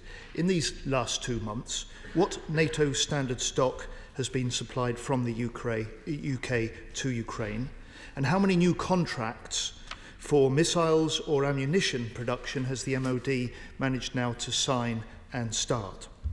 On Friday, as the Minister said, the Prime Minister offered to train 10,000 new Ukrainian soldiers every 3 months. This is exactly what is needed. Did President Zelensky accept Britain's offer? Will these Ukrainian recruits be trained in Britain? Which other NATO nations will be involved in such training?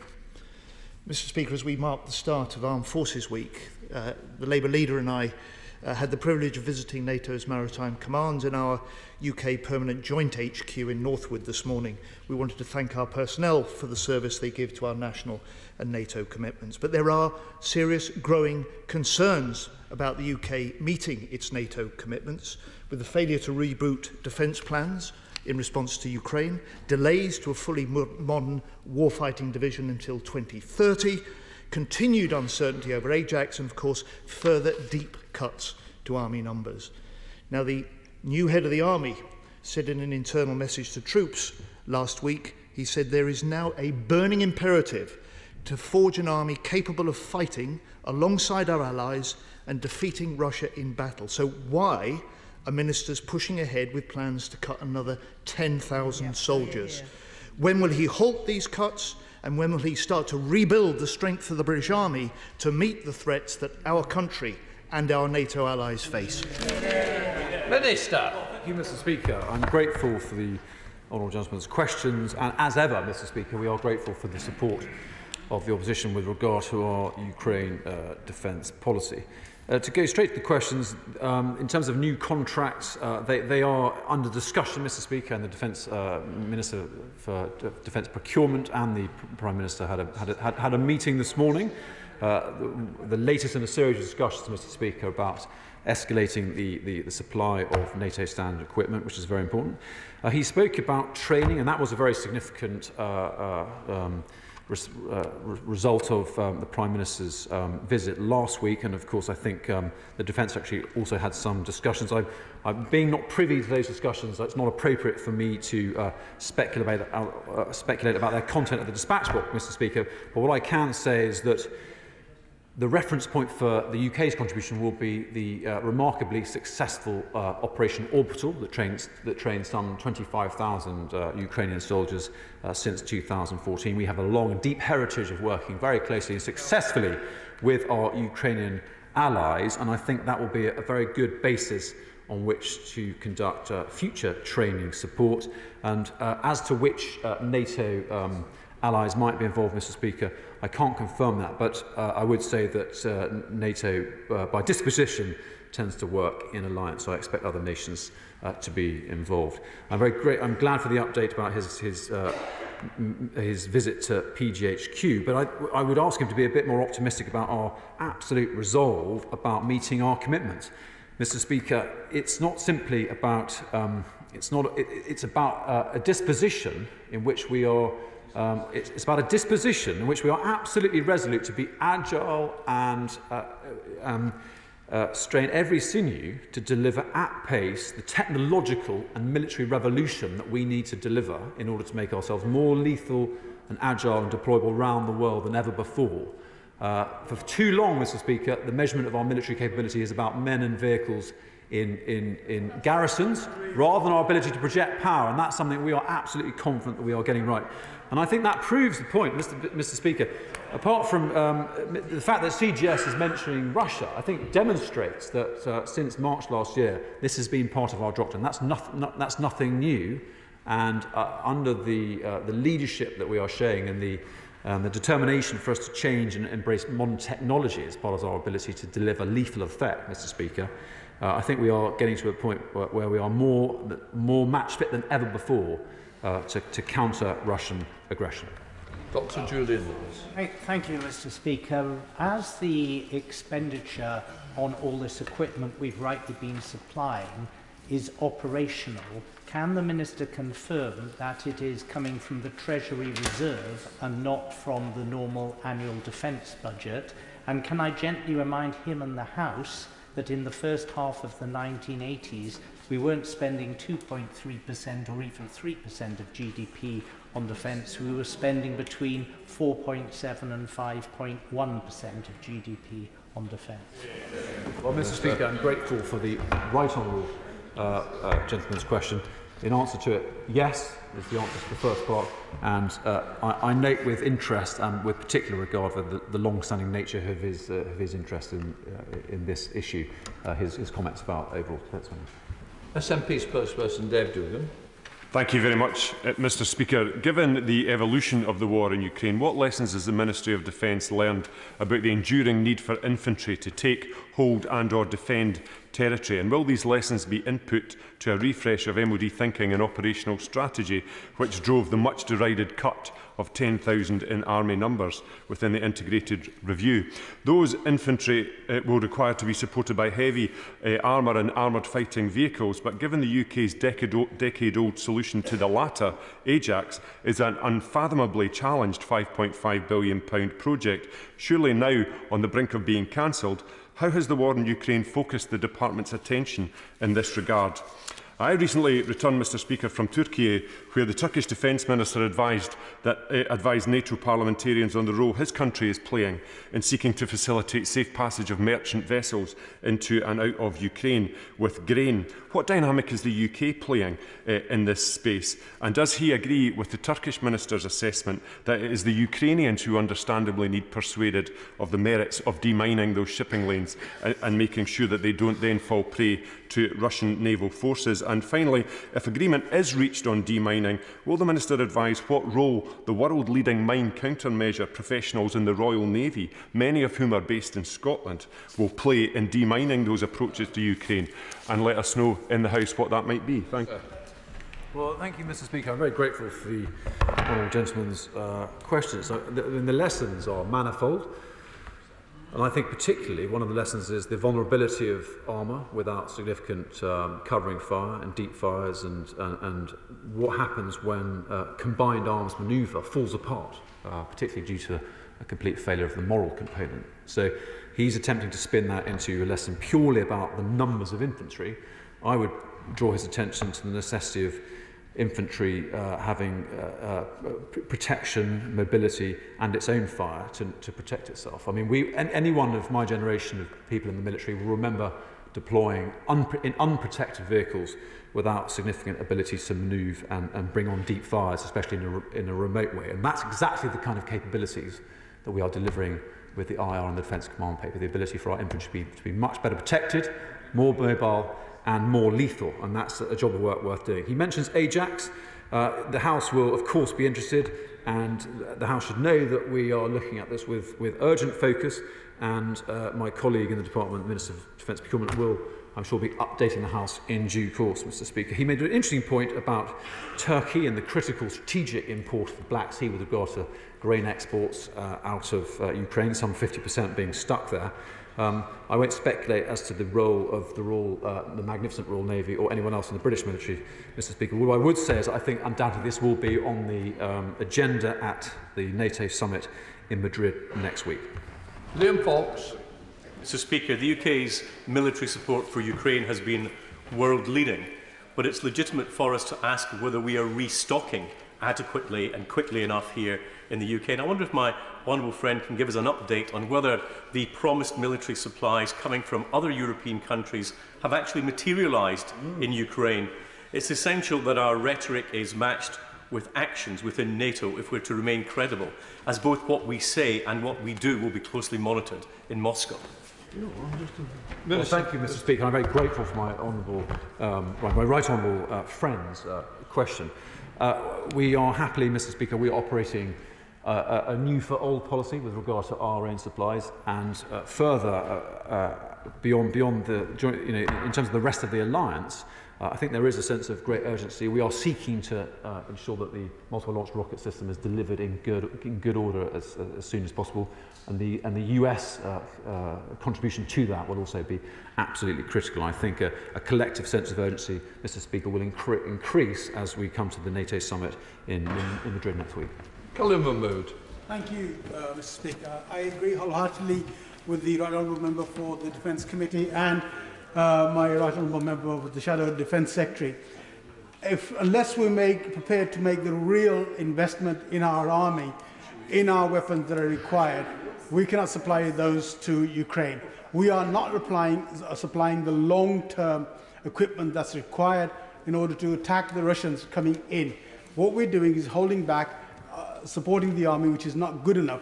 When will we start to look at, first of all, supporting Poland with NATO to apply the MiG aircraft that are needed, and how can we move forward on that?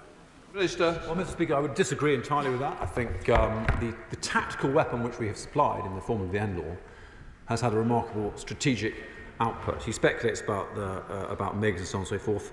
I don't think that's strictly relevant. I think what is important is the multiple launch rocket system, and we're getting after that at best speed. What's also important is that we respond to Ukrainian demand. The demand signal needs to be paid attention to, Mr. Speaker, because we've got to follow what the Ukrainians themselves actually want. James Gray.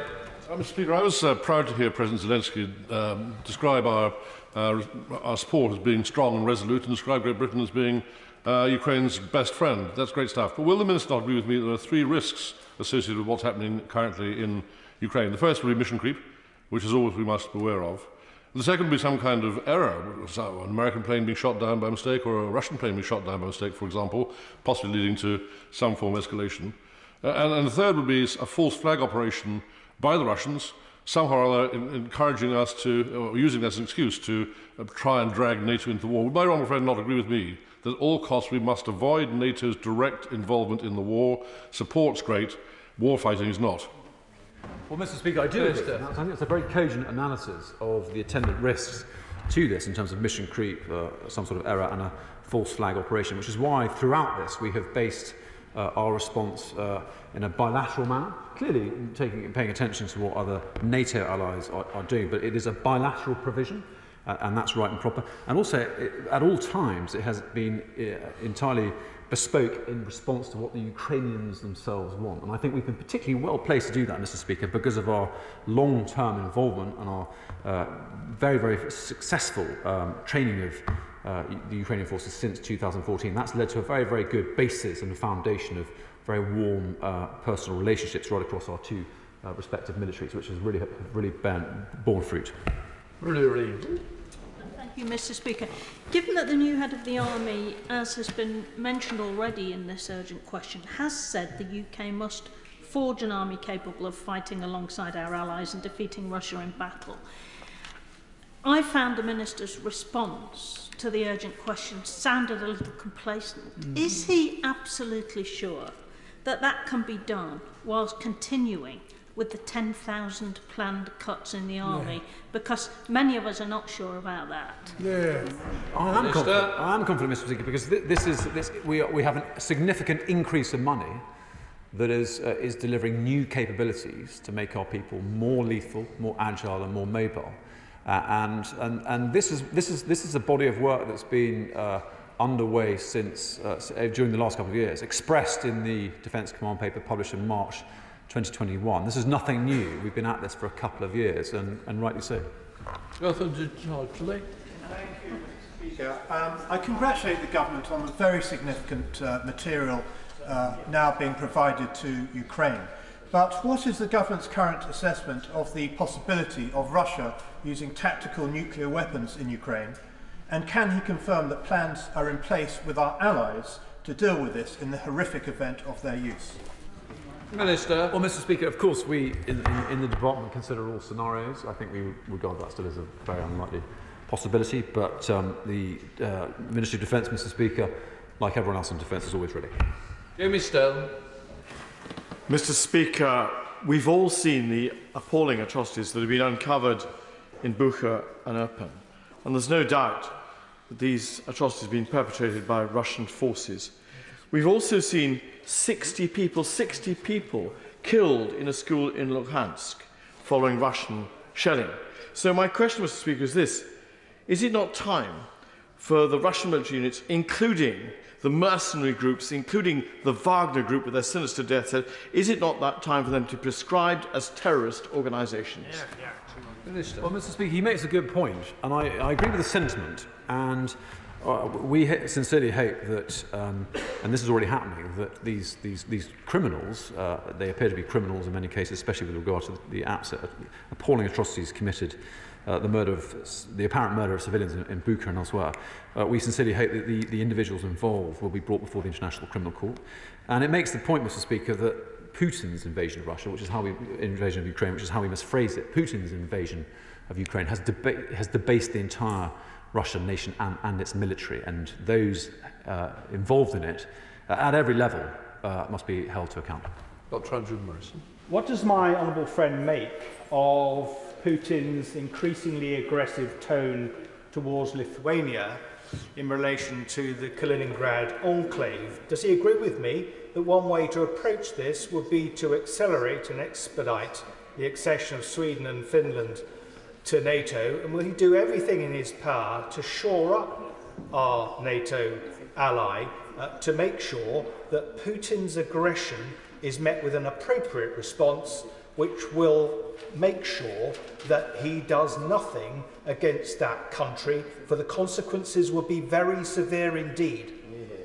Well, Mr. Speaker, I'm grateful for that question. I think what it shows is that actually he's losing. It's bluster, and it's illustrative of his massive loss of confidence. He thought he was going to get less NATO because of this outrageous invasion. He's getting more NATO, and we much look forward to Sweden and Finland and their very highly capable militaries joining the alliance. Clive Efford.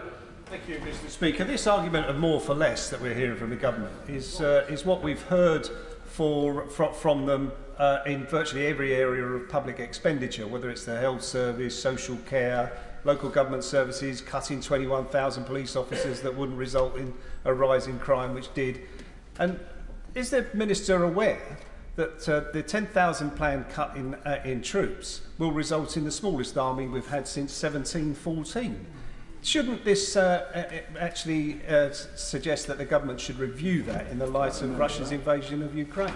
Minister. Well, Mr. Speaker, it's not more for less. It's doing more with more, because we've got a £24 billion uplift.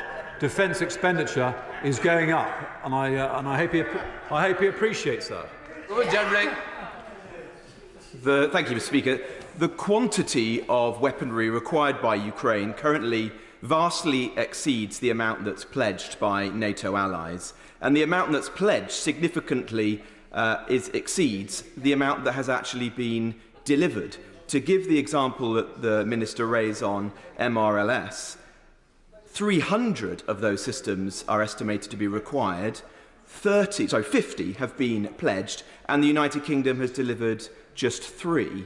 What is our plan and that of our allies, particularly European allies, who simply don't have the stocks of these weapons to boost production as quickly as possible? Minister. Mr. Speaker, he should rest assured that Every sinew is being strained. I think some of the time has been taken up in the necessary provisions. For example, the operatives need to be trained so that target acquisition and the proper use of these kind of munitions can be made. But I think this is a top priority, and I hope that the imperative and the fact we have the NATO conference in Madrid next week, Mr. Speaker, will be another lever to expedite this outcome. Kevin Robinson. Mr. Speaker, the Minister will be aware that people in my constituency hold great admiration for Talos and the provision of NLAWs and Starstreak and the ability for Ukrainians to have the power to defend themselves. But further to that question, and I do think it is worthy of further examination, there are many platforms that we are providing to Ukraine where reproduction simply is not possible, where it's not something that a switch can be flicked immediately, that some of these systems have been decommissioned and are not in active production. So how does the Minister expect the House to have confidence in the assertion that what we give, we will get back? Minister? Well, Mr. Speaker, what we are doing is ensuring that all commercial production is radically accelerated, and he will know how complex that is and multifaceted. It's not easy. I'm not pretending it is, but the full effort of the department and our allies is resolutely focused on this. Aaron Bell. Thank you, Mr. Speaker. Could I thank my honourable friend for his statement, and could I praise the additional support we're offering the Ukraine? As he said, NATO is the bedrock of our collective security. As he remarked, we've got 2 new members seeking to join. Could I welcome the government of Finland and Sweden's decisions to join? Completely understandably now we've seen what Putin is capable of. And could my honourable friend, the Minister, update the House as to what support we will be giving Finland and Sweden as they seek to join the alliance? Minister. Well, Mr. Speaker, it's a very good question. That is a discussion that's underway. My right honourable friend, the Defence Secretary, has visited both countries very recently to initiate those discussions. We do have a heritage of quite active training and joint working in Scandinavia, particularly with regard to Norway. So I'm not going to speculate or preempt any announcement, but I think we'll have a very significant schedule of work coming down the line. Gwen? Thank you. As we rightly focus on what's happening in Ukraine, Moldova rightly fears Russian advances along the southern coast of Ukraine with the possible view to Russia annexing Transnistria in the same way as it annexed Crimea. Given that, what discussions is the Minister having both with Moldovan counterparts but also with NATO allies to ensure that we are ready for that eventuality?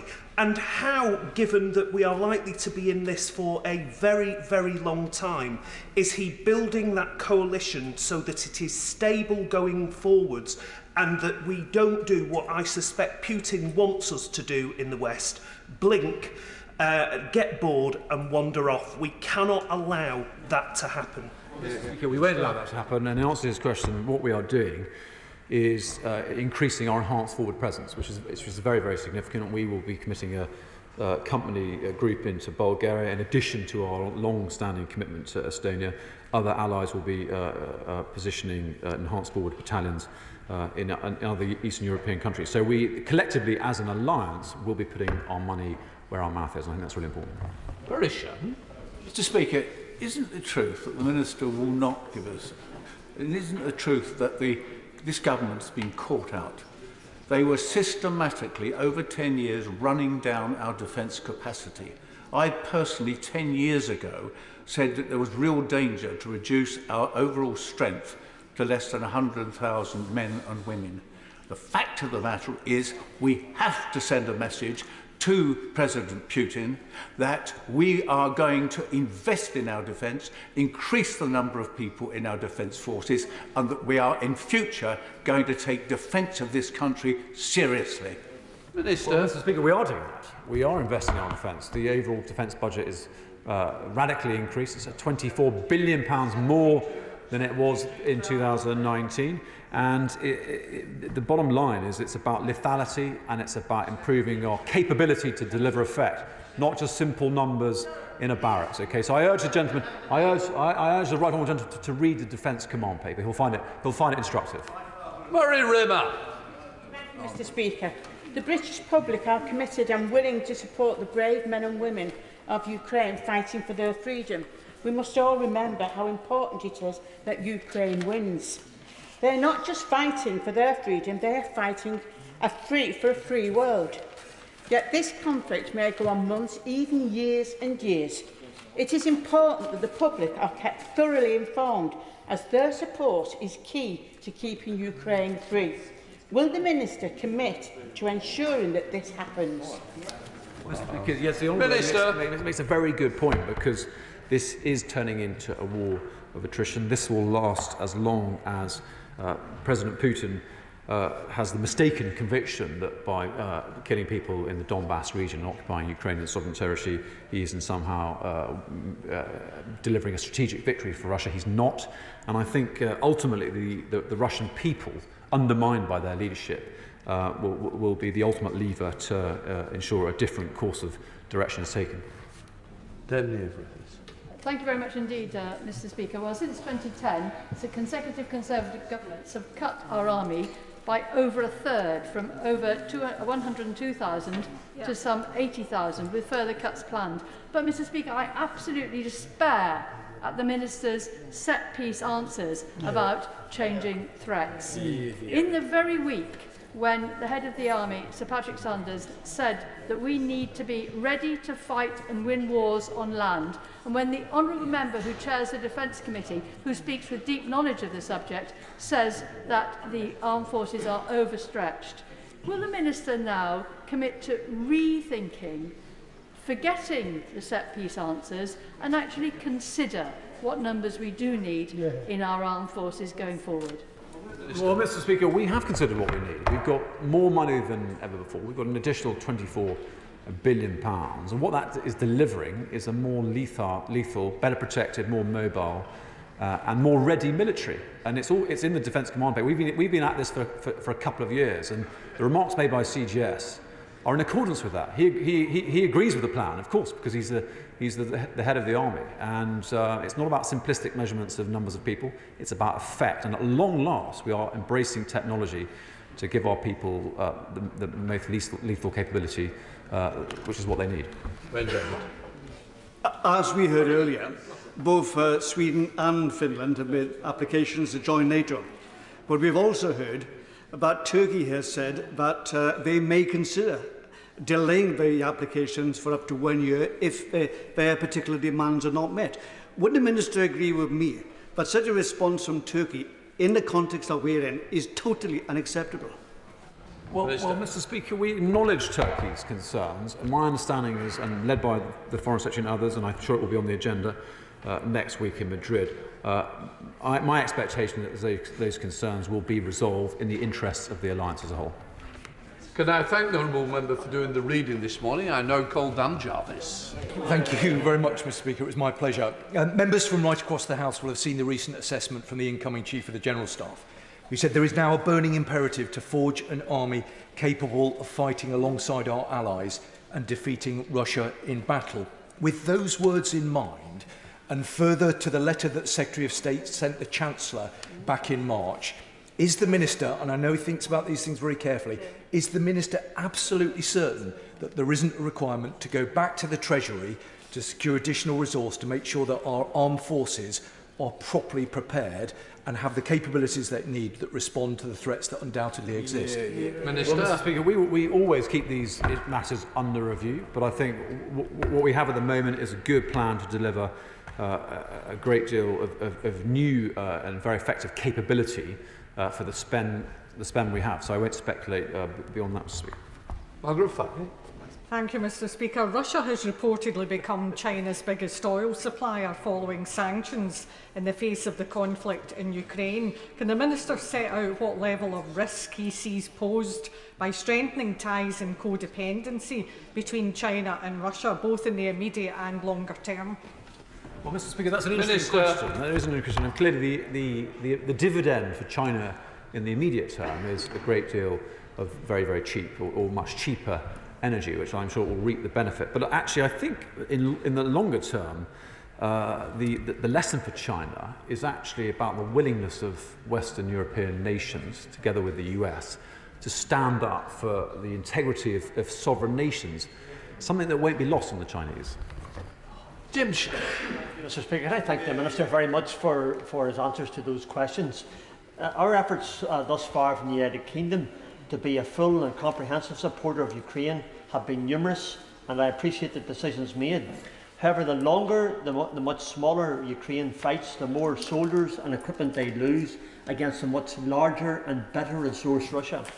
Minister, has the time now come for us to step forward and do much more with our NATO allies, in particular the Star Strike missiles? Well, Mr. Speaker, that's a very pertinent question. Indeed, I think we are doing much more, and I think the recipe for success is much more energy in terms of capacity building for the Ukrainians, and that's, I think, why we are now in active discussions about delivering training to the Ukrainian army. It is a war of attrition, but I think we mustn't make the mistake of thinking that this is not bleeding Russian capabilities very, very badly indeed. They won't be able to.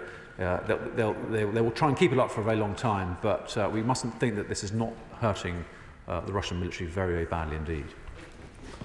That completes the question. We're now going to come to the statement. I'll let those who wish to leave before the changeover. Right, let us call the Transport Secretary of State to make the statement. Grant Sharps. Mr. Speaker, with permission, I'd like to make a statement on the rail strikes. We're now less than 8 hours away from the biggest railway strike since 1989. A strike orchestrated by some of the best paid union barons, representing some of the better paid workers in this country, which will cause misery and chaos to millions of commuters. And Mr. Speaker, this weekend we've seen union leaders use all the tricks in the book to confuse, to obfuscate, to mislead the public. Not only do they wish to drag the railway back to the 1970s, they're also employing the tactics of bygone unions too, deflecting accountability for their strikes onto others, attempting to shift the blame for their action that will cause disruption and will cause damage to millions of people, and claiming that others are somehow preventing an agreement to their negotiation. But, Mr. Speaker, I don't think the public will be hoodwinked. The families who will be unable to visit, they laugh, Mr. Speaker, but the families will be unable to visit their relations, music fans hoping to go to Glastonbury, the students unable to get to their exams, their GCSEs and their A-levels, businesses just beginning to recover from COVID, and people who will miss out on their medical treatment because of these strikes. That is what they are supporting, Mr. Speaker. They know that this week's rail strikes, created by the unions, organised by the unions, is the full responsibility of the unions too. Of course, we're all doing our utmost to get the unions and the rail industry to agree a way forward and call off the strikes. Because in discussions like this, it's always the employer and the unions who need to get together and negotiate. And in this case, that's the train operating companies, it's Network Rail, and it's their union representatives. Mr. Speaker, we are not the employer, and we will not undermine the process as well. And I hear the calls of the Labour leadership opposite saying we should somehow get involved and perhaps invite the unions for beer and sandwiches to discuss the situation. Well, Mr. Speaker, we all know the leader of the opposition thinks that beer and curry is a work meeting, but we will be leaving this to the employers, who are the right people to negotiate with the unions. Indeed, the unions are in daily talks with the employers. Or at least they were, until they walked out an hour ago to go and hold a press conference saying that the strikes would be on. And, Mr. Speaker, we're doing everything we can, despite these strikes, to minimise the disruption throughout the entire network. We're working with the Civil Contingency Secretariat, the government's emergency planning team, to keep critical supply chains open wherever possible. Operators will keep as many passenger trains as possible running, though, of course, with as much disruption to the timetable, that is going to be very difficult on strike days. And it's estimated that around 20% of planned services will operate, focused on key workers, main population centres and critical freight routes. But there will be mass disruption and we advise passengers to avoid travelling unless absolutely necessary, which of course, for many, it will be. The National Rail Inquiry's website will be kept updated with the latest travel information to ensure passengers can make informed decisions about their travel. And passengers are strongly advised to check before they travel and encouraged to look for alternative means of transportation if their journey is affected, including on the days between the strikes. We're looking at a variety of different options for the railways in order to maintain services amid disruption in both the medium and the longer term. We can no longer, Mr. Speaker, I think, tolerate a position where rail workers exercising their right to strike can do it without any regard for how the rights of others are affected.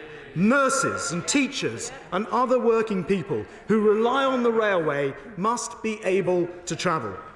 So minimum service legislation is just one part of that. Minimum service levels are a government manifesto commitment and will require train operators to run a base number of services even in the event of future strike actions.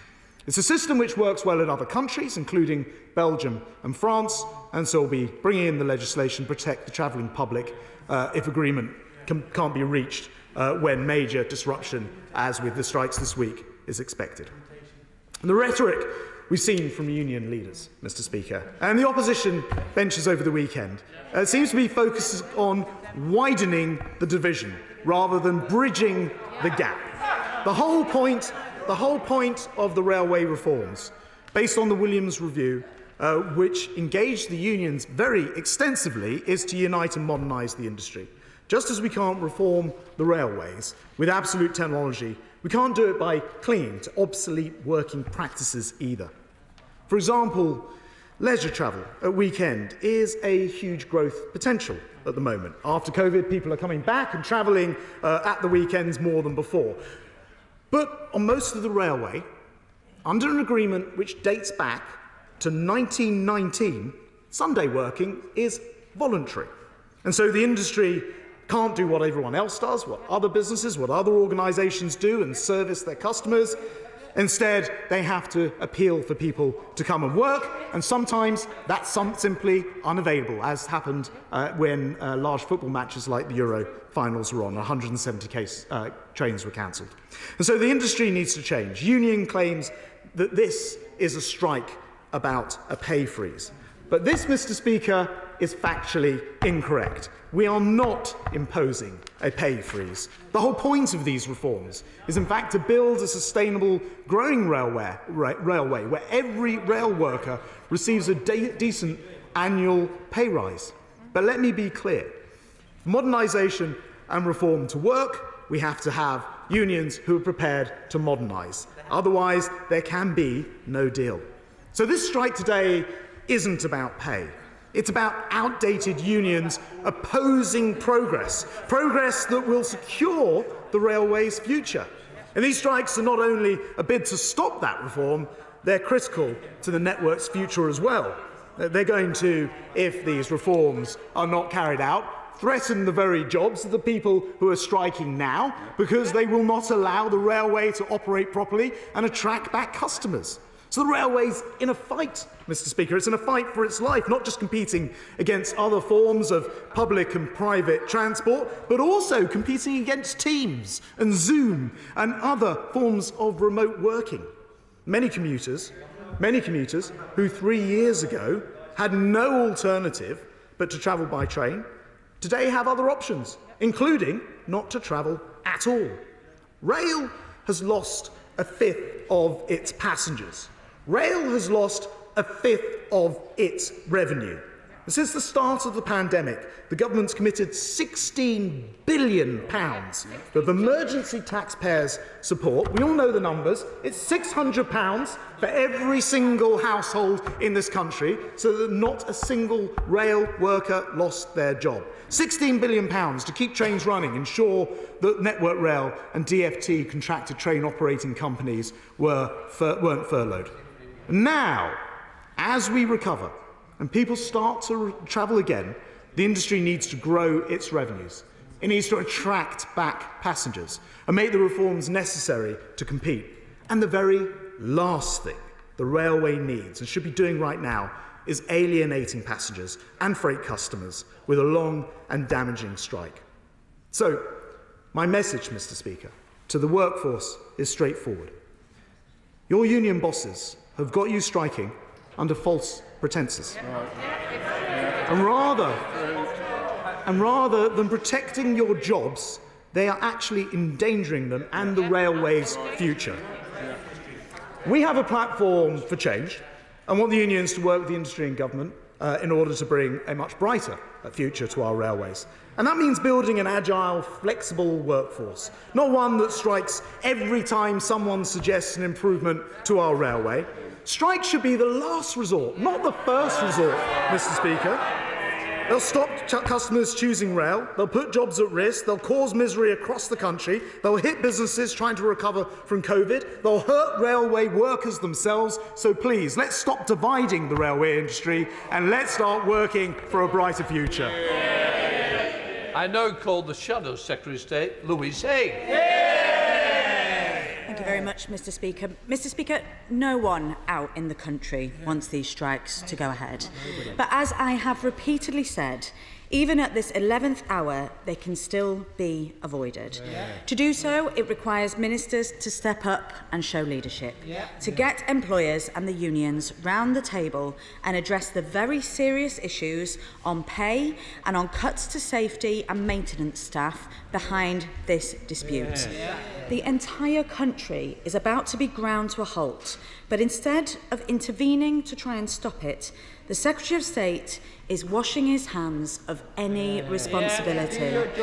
On the eve of the biggest rail dispute in a generation, taking place on his watch, he has still not lifted a finger to resolve it. Not one meeting, Mr. Speaker.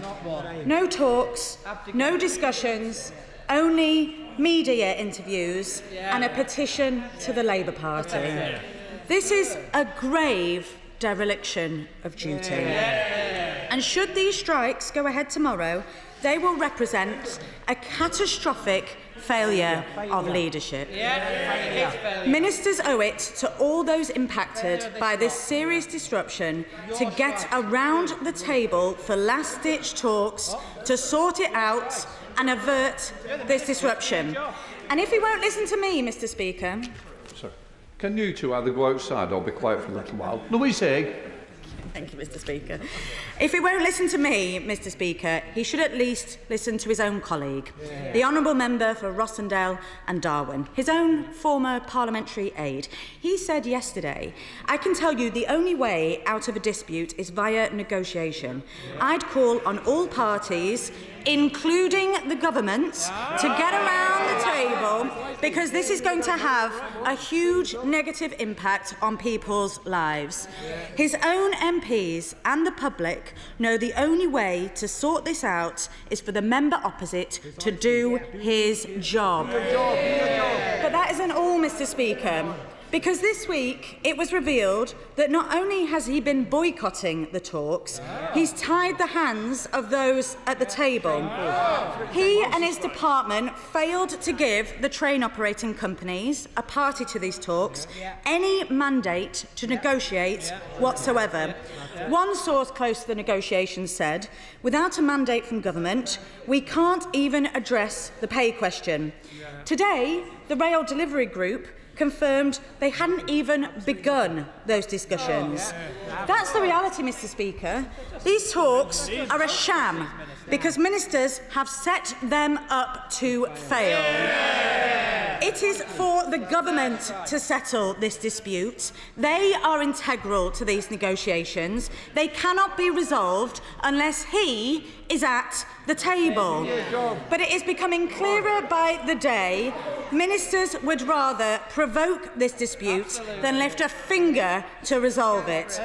The same Transport Secretary that just a few short weeks ago was feigning outrage over the disgraceful behaviour of P&O and who is now adopting their playbook. Replacing skilled safety-critical staff with agency workers cannot and must not be an option. So what exactly has changed between the Secretary of State calling on the public to boycott P&O and now that he is suggesting that their behaviour should be legalised? Madam Deputy Speaker, tomorrow we will see unprecedented disruption.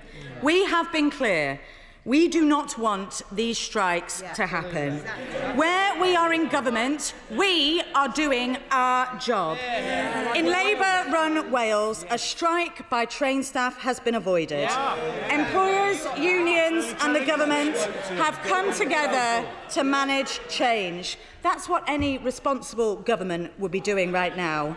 Because whether it's today, tomorrow or next week, the only way this dispute will be resolved is with a resolution on pay and job security.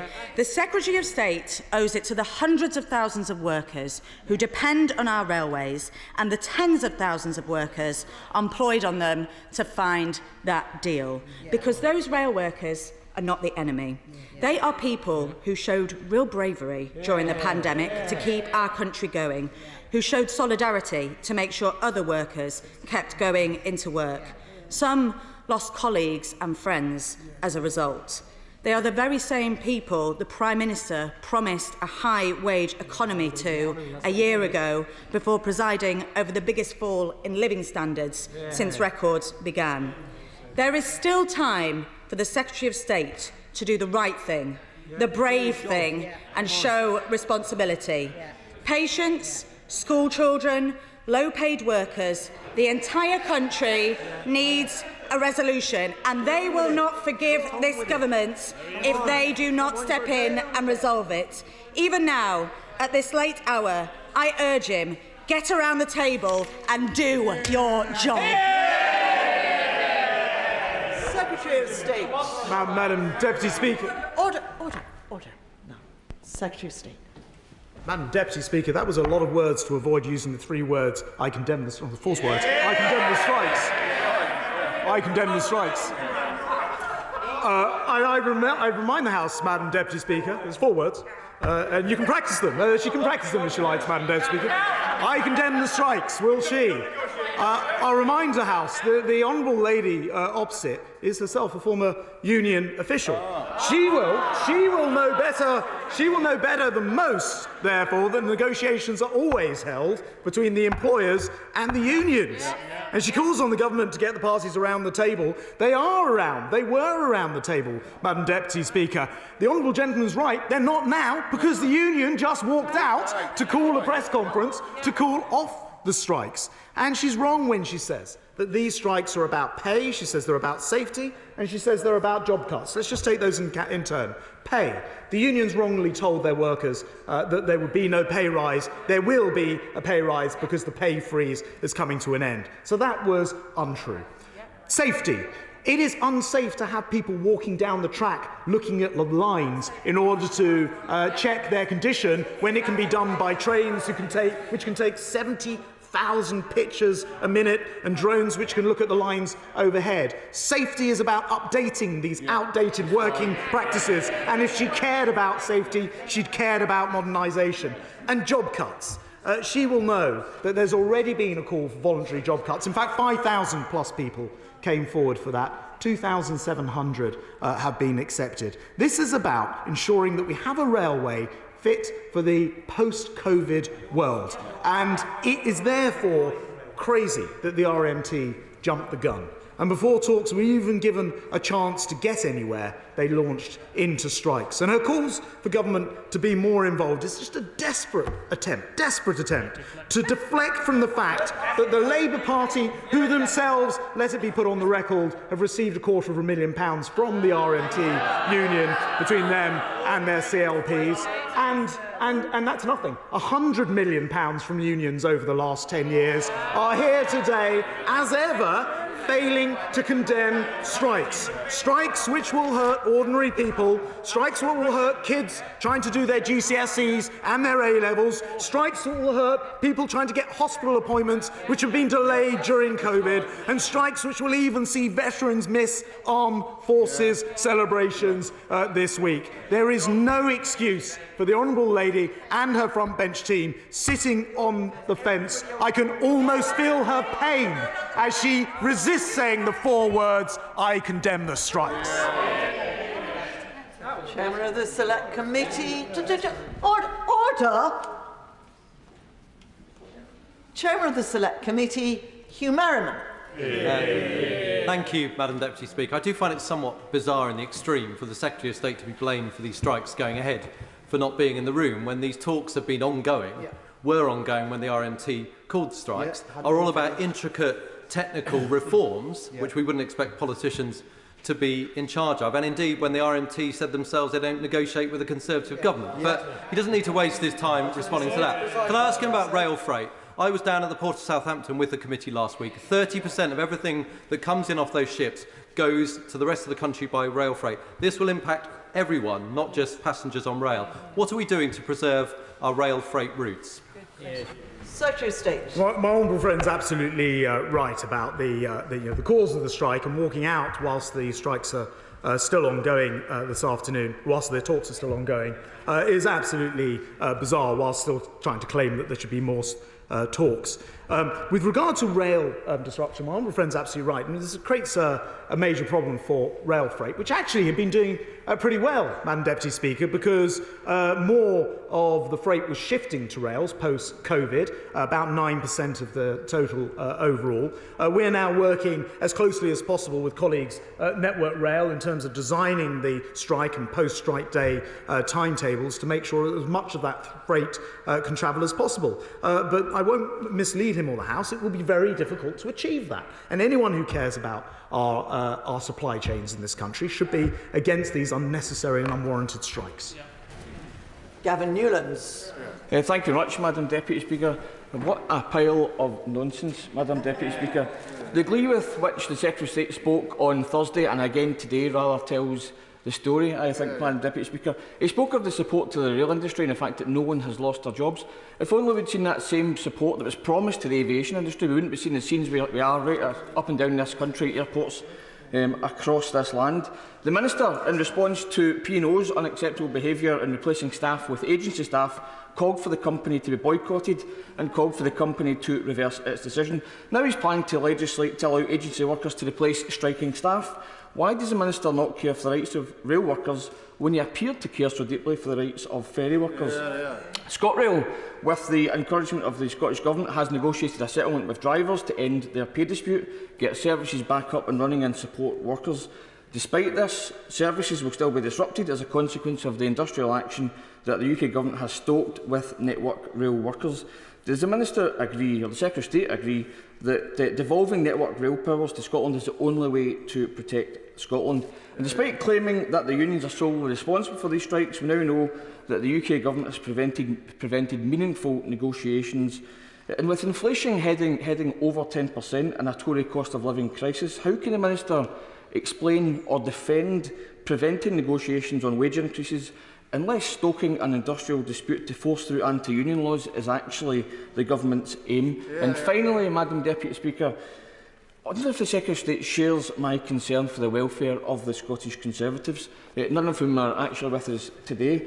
On the ScotRail ASLEF issue, the Scottish Conservatives' Twitter account said the SNP Government must sort this mess out and address the travel misery facing commuters. Graham Simpson, MSP, the Scottish Conservative Transport spokesperson no less, called for the Scottish Government to get involved and get round the table. But that's the difference in approach we get from the Scottish Conservatives, depending on which government they are addressing. So does the Secretary of State think that the Scottish Tory approach is shameful, shameless, the standard, utterly hypocritical politics of the Scottish Tories, or D, all of the above? Secretary of State. Madam Deputy Speaker, I will address the point about P&O because the Honourable Lady opposite also raised the point, and I'm surprised that the Honourable Gentleman and Lady cannot see the glaring and obvious differences in the disgraceful treatment of P&O workers. For a start, they fired their workers and brought in foreign workers at below the minimum wage.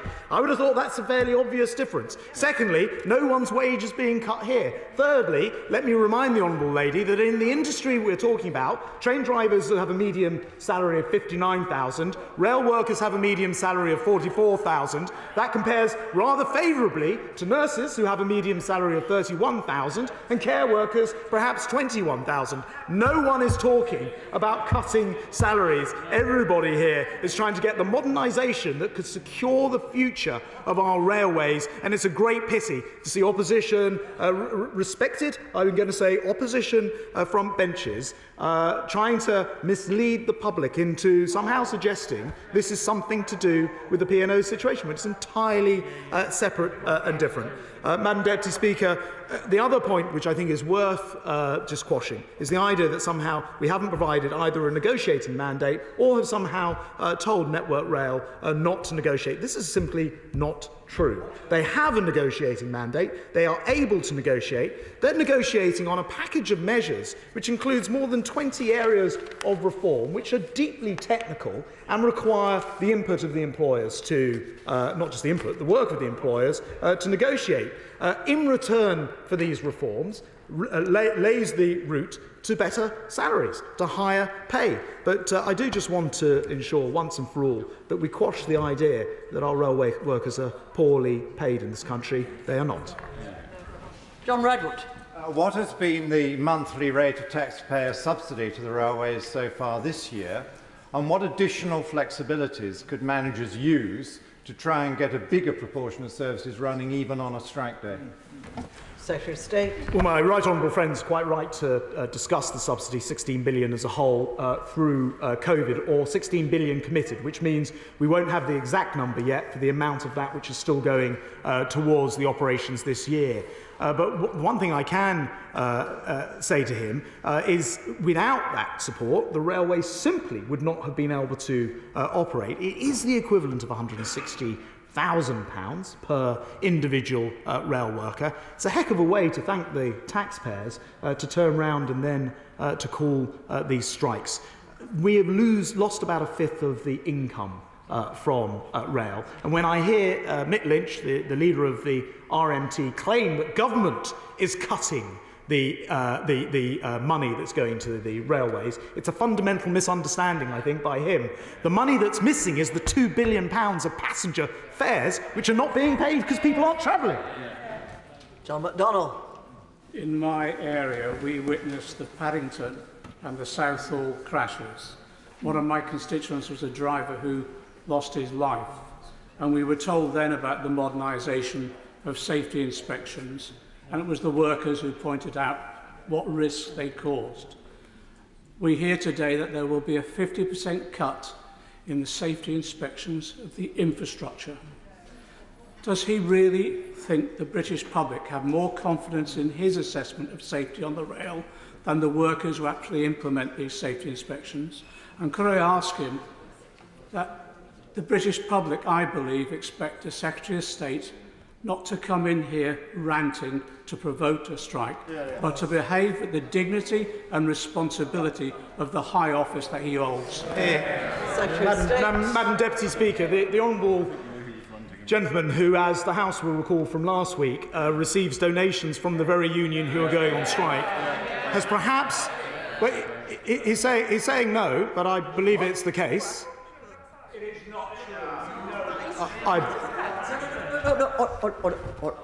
Order. I can't have a dialogue here. I do recognise that there's a difference of opinion, and it might have to be settled at another point. We will stick to this point, and if the honourable gentleman wants to raise the matter later, I will listen to him. Secretary of State. Madam Deputy Speaker, like the honourable gentleman, though, this is why we do have a lot in common. I had the very sad rail accident of Hatfield in my constituency, and next to where I live, Potters Bar as well. And those were two major rail accidents where the maintenance of the railway was absolutely key. This figure of 50% reduction in safety staff is something that I've heard Mick Lynch of the RMT say. What is wrong about this is that, as I explained in my main statement, if we can have automation trains taking 70,000 images per minute and using drones and other technologies, not using those things is putting our railway at risk, because the modern standards that are required for maintenance aren't available. And he asked how I know about this. As Transport Secretary, I have the unfortunate task of having to read all of the Rail Accident Investigation Branch investigations and sometimes respond to coroners as well. I, with great sadness, was recently reading one of a man who was killed whilst walking along the track to maintain it. We need to get rid of these outdated, outmoded ways of carrying out maintenance and really look after the safety of the railways. Sir Peter Bottomley. I think the House will appreciate that the way of dealing with increasing rail safety and reducing risk to rail workers is not really across the floor of the House. It's actually between the employers and the union safety representatives, and further progress should come. The rail unions have a 6-month authority to cause industrial disruption. They shouldn't be using it straight away. In my view, on behalf of my passengers, most of whom earn less than rail workers, some of whom don't earn anything at all because they're students trying to take exams this week, would prefer it if both sides of the House could call on the unions to postpone these disputes until they won't affect so many people so harshly. I think, as one of the most union-friendly Conservatives, my voice isn't necessarily going to be heard by the union leaders, but if Labour would join in, we could, in a cross-party way, say postpone these strikes this week, get on with the talks and negotiations, and if people want to take time off to go to a TUC or Labour rally, they come back to the talks, they don't just go to the media. Well, my honourable friend's absolutely right about this, of course. I mean, the absolute truth is we need to have modernisation. We need to improve our railways, and if we work together to do this, we can have a far improved railway, passengers brought back, ease of things like ticketing, where at the moment, only 1 in 8 tickets are actually purchased in a ticket office, and yet we've got the same setup with people still sat behind the glass as we've had since the 1990s.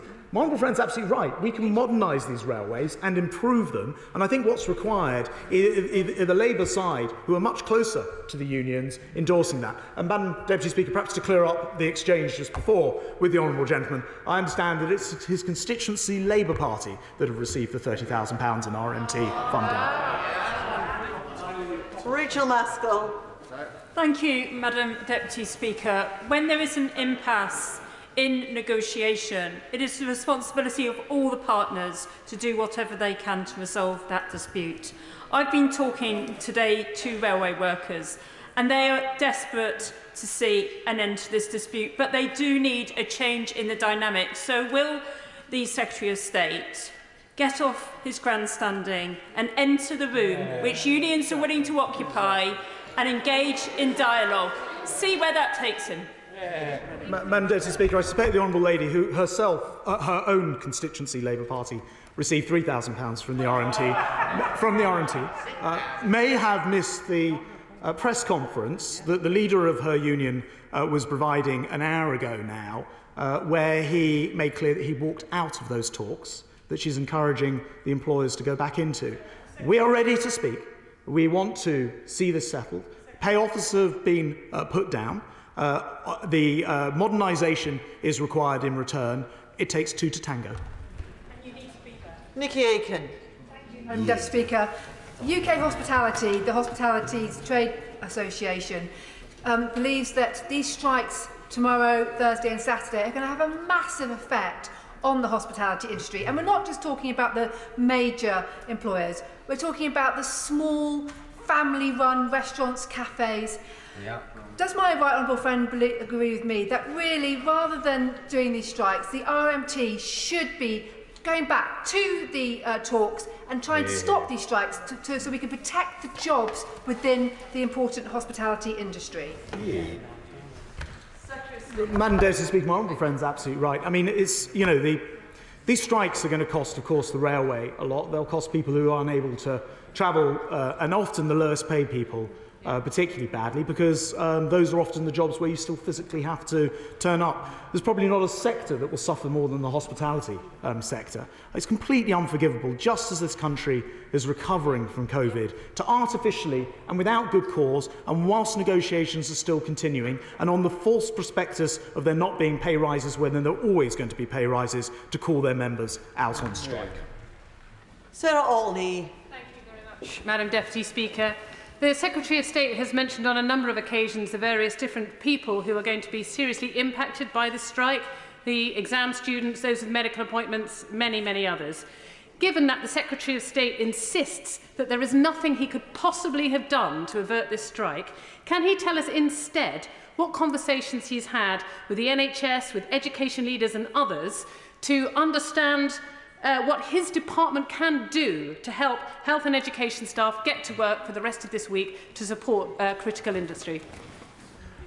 Madam Deputy Speaker, I am grateful to the Honourable Lady for her question, and indeed I think for her vote as well, because when this House last week voted with a 278 majority condemning the strikes, I believe that her and her party were in the lobby putting their position clearly on the record, unlike the official opposition. She asked about those discussions with the NHS, with teachers and the rest. I'm engaged with the Civil Contingency Secretariat, CCS, which is the part of government which coordinates between myself and fellow Secretaries of State across government in order to try to, as far as is possible, ease some of the strains and stresses that will come, for example, with exams where people may turn up late, and we've been working with the exam authorities on that as well. But there is no magic solution to this. There are 2,500 stations in this country, over 20,000 miles of track plus. The fact of the matter is, if you close them down, as the unions are doing, a lot of people will suffer. Andrew Selous. My constituents from Leighton Buzzard and Dunstable pay enormous sums of money to commute into London. Has the Secretary of State done any modelling on the impact of some of these pay rises which are being asked for, on the ability of people to be able to afford to travel on the railways? Madam Deputy Speaker, as Transport Secretary, a lot of the times people talk to me and complain indeed about the cost of a ticket on our rail, which can be very high. It's worth knowing that a third of a ticket price is made up of the salary to run the trains. Now, as I've said all along, I want to see our railway workers paid well for doing their work. In fact, they are paid very well for doing their work. But it must be the case that we run our railways as efficiently as possible in order to keep the ticket price down for customers, for the passengers. And that is the most important part of the reforms that are needed. It's really what's at the heart of this strike, unfortunately. Not pay, but the reform. And in answer to his question about his constituents, I am arranging so that people who have annual season tickets, rather than having to rely on a sort of delay repay system, are able to apply and get their money back for the days they're unable to travel this week. Margaret Greenwood. Thank you, Madam Deputy Speaker. The Minister knows that the Government has cut £4 billion from our transport system, including £2 billion from National Rail, and as a result the companies involved have decided to impose real-term pay cut, lengthen the working day for new starters, attack rail workers' pensions and cut thousands of jobs. This is likely to leave much poorer and potentially less safe services for staff and worse conditions. And for the less safe services for passengers. We're on the eve of the biggest rail strike in a generation. When is he going to actually step up to his responsibility and do what he can to resolve this dispute? Madam Deputy Speaker, I'm afraid reading the RMT brief is what leads members opposite into believing a bunch of untruths. Let me start with the first one. A £4 billion cut, she says. £4 billion cut. I think I already explained this. This is the passengers not coming on the railway. Yeah. That is why there's a cut in revenue to the railways. And what a terrible way to address that. Go on strike, close down the railway, put more passengers off. It makes no sense. She talks about things like pension reform. Actually, there's been considerable progress made, and it's the pension bodies themselves who need the pension regulator themselves who need there to be reform. Otherwise, the system would fall over. There's been considerable progress made in some of these areas, but again, it's worth pointing out to the House a rail pension for people from certainly earlier retirers is 62. It's 62. The pension can be about £40,000 a year. The point is that these are rightly generous terms, but it has to come in return for reforms to the rail system, otherwise it will fall over. It's not the government cutting money, it's passengers not travelling. Jack Burton. Thank you, Madam Deputy Speaker. Mere Station was announced at the weekend, and it's absolutely fantastic that we're moving to the next stage of the Restoring Your Railways Fund. Would my right honourable friend agree with me that at this time, just when we're trying to attract more people back onto the railways and when we're investing in things like Mere Station and the Restoring Your Railways programme, it's absolutely not the right thing to be striking, and these totally reckless actions by the unions must be condemned? My honourable friend's absolutely right. And here's the thing, you know, I know what they'd love to do is paint us as being anti-railway, like we want to close it down or we don't care about it. The opposite is true. There's never been a government for decades, perhaps never, who's invested this much in the railway. If you think about the £96 billion for the Integrated Rail Review, if you think about that's in the North and the Midlands, if you think about the £35 billion of ongoing improvements and maintenance and upgrades, a Mere Station, that fantastic announcement, I think part of the Restoring Your Railways bid, reversing the beaching cuts, there's never been a government more pro-rail. We just need a union who are prepared to work to enable it to continue to thrive in the future. Olivia Blake. Thank you, Madam Deputy Speaker. And just to declare an interest, my father-in-law is a train driver and a member of the RMT. I am very saddened to hear that from the other benches now we are not hearing the same loving rhetoric towards our railway staff that we heard during the pandemic. The Secretary of State called our railway workers heroes. What has changed, and why won't he get round the negotiating table and see what he can do? I thank the honourable lady and wish her relation well in his job, and I hope he can get back to it very soon. I've just explained this government's putting £96 billion into Northern Powerhouse Rail, £35 billion into upgrades, restoring your railway, more money into that. There's never been a more pro-rail government, as far as I can see in history. But it's also the case that during the pandemic, we pumped £16 billion in, £600 per head per household in this country, £160,000 per railway worker equivalent to keep them in their jobs. We love the railways. I like the people who work in them as well. I just want them to work, that's all. Paul Maynard. Thank you. I'm sure the Secretary of State will join with me in thanking the wider members of the railway family who will have to come together to sustain a skeleton service over the coming week. Will he draw a conclusion, though, from the 2016 Southern and Thames Link strike, where a lack of familiarity with the passenger assist service for disabled passengers meant many could not complete their journeys, in the worst-case scenario were left abandoned on deserted station platforms at the end of the last service of the day? When he discusses the contingency planning with the many train operators, but he bear that very salient point in mind, because it was forgotten last time and had to be relearnt yet again. I do pay tribute to my honourable friend, who's also a distinguished former rail minister, of course, and knows a great deal about the service. He's absolutely right about things like passenger assist, and we're expanding that service with, for example, speeding up the response times, introducing things like apps and standards to make sure that people can use our trains, and very shortly we'll complete the work which we promised on putting tactile pavements in around station platforms as well, to remove another potential risk from using our railways. So I'm fully on board with everything that he says. We just need our railways running though. Charlotte Nichols. Thank you, Madam Deputy Speaker.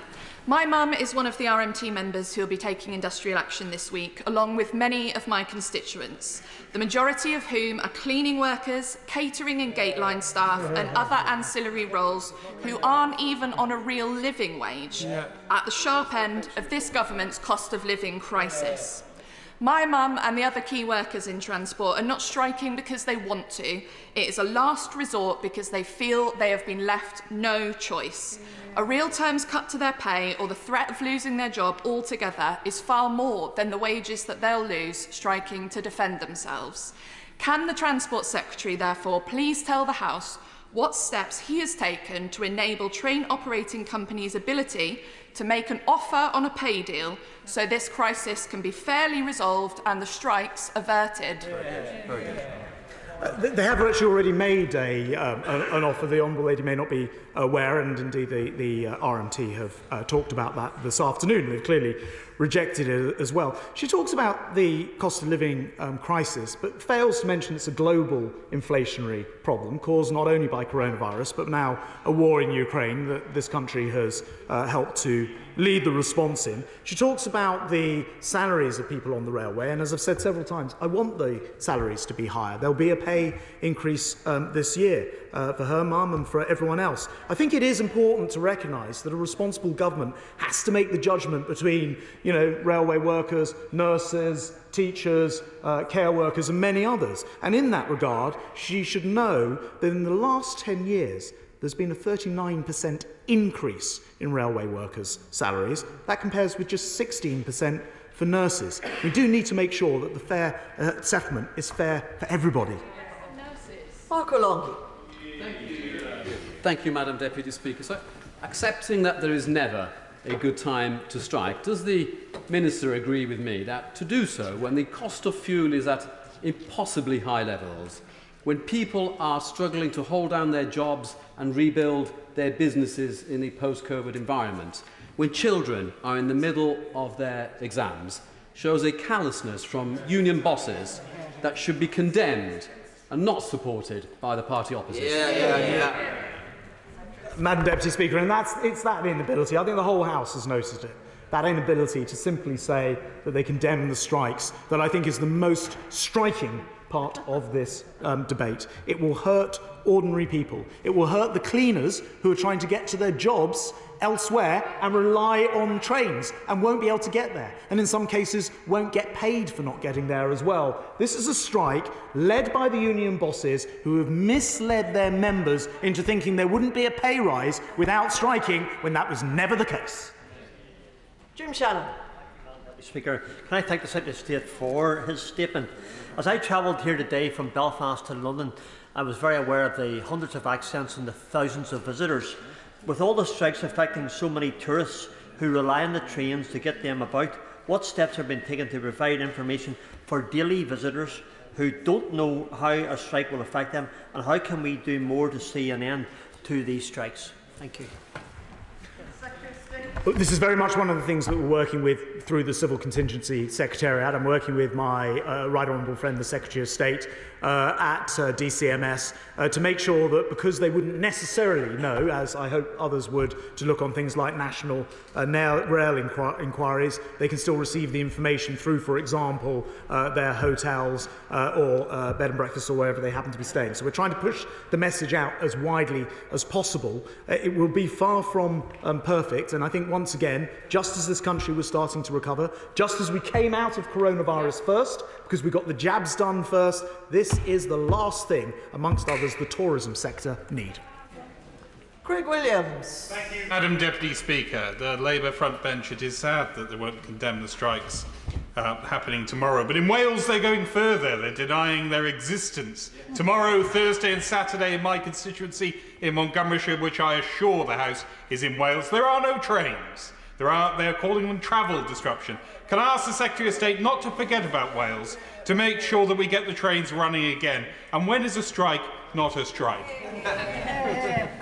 Madam Deputy Speaker, I'm very grateful to my honourable friend. I noticed the tone has changed considerably since last week, when each of the front benches stood up and respectively claimed that where they ran the government in whichever part of our great United Kingdom, there somehow weren't going to be strikes. When the RMT strikes, it affects the entire country. Scotland, Wales and England. In fact, the only place that would be spared would be Northern Ireland. The track and the responsibility of the unions, the RMT, to work with Network Rail means the disruption, I'm afraid, will be wholesale.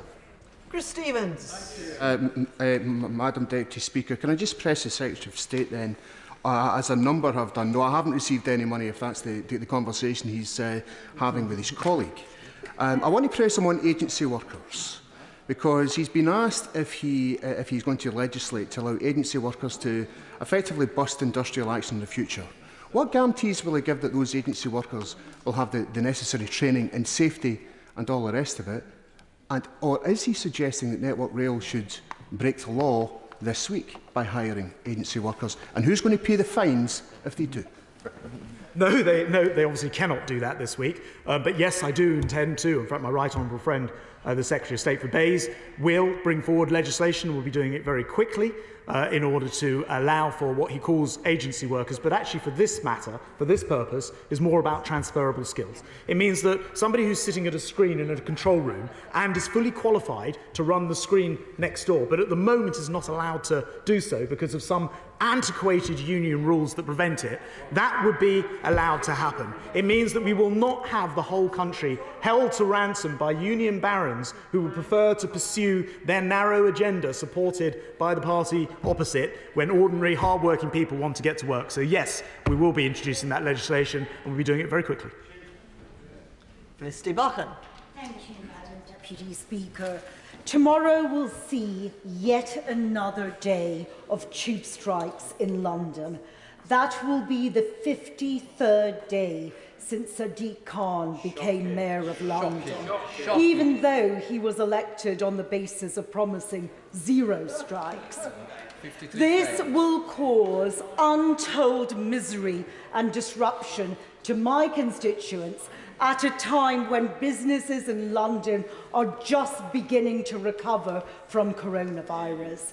Does my right honourable friend agree with me that London deserves better than Sadiq Khan and his union paymasters?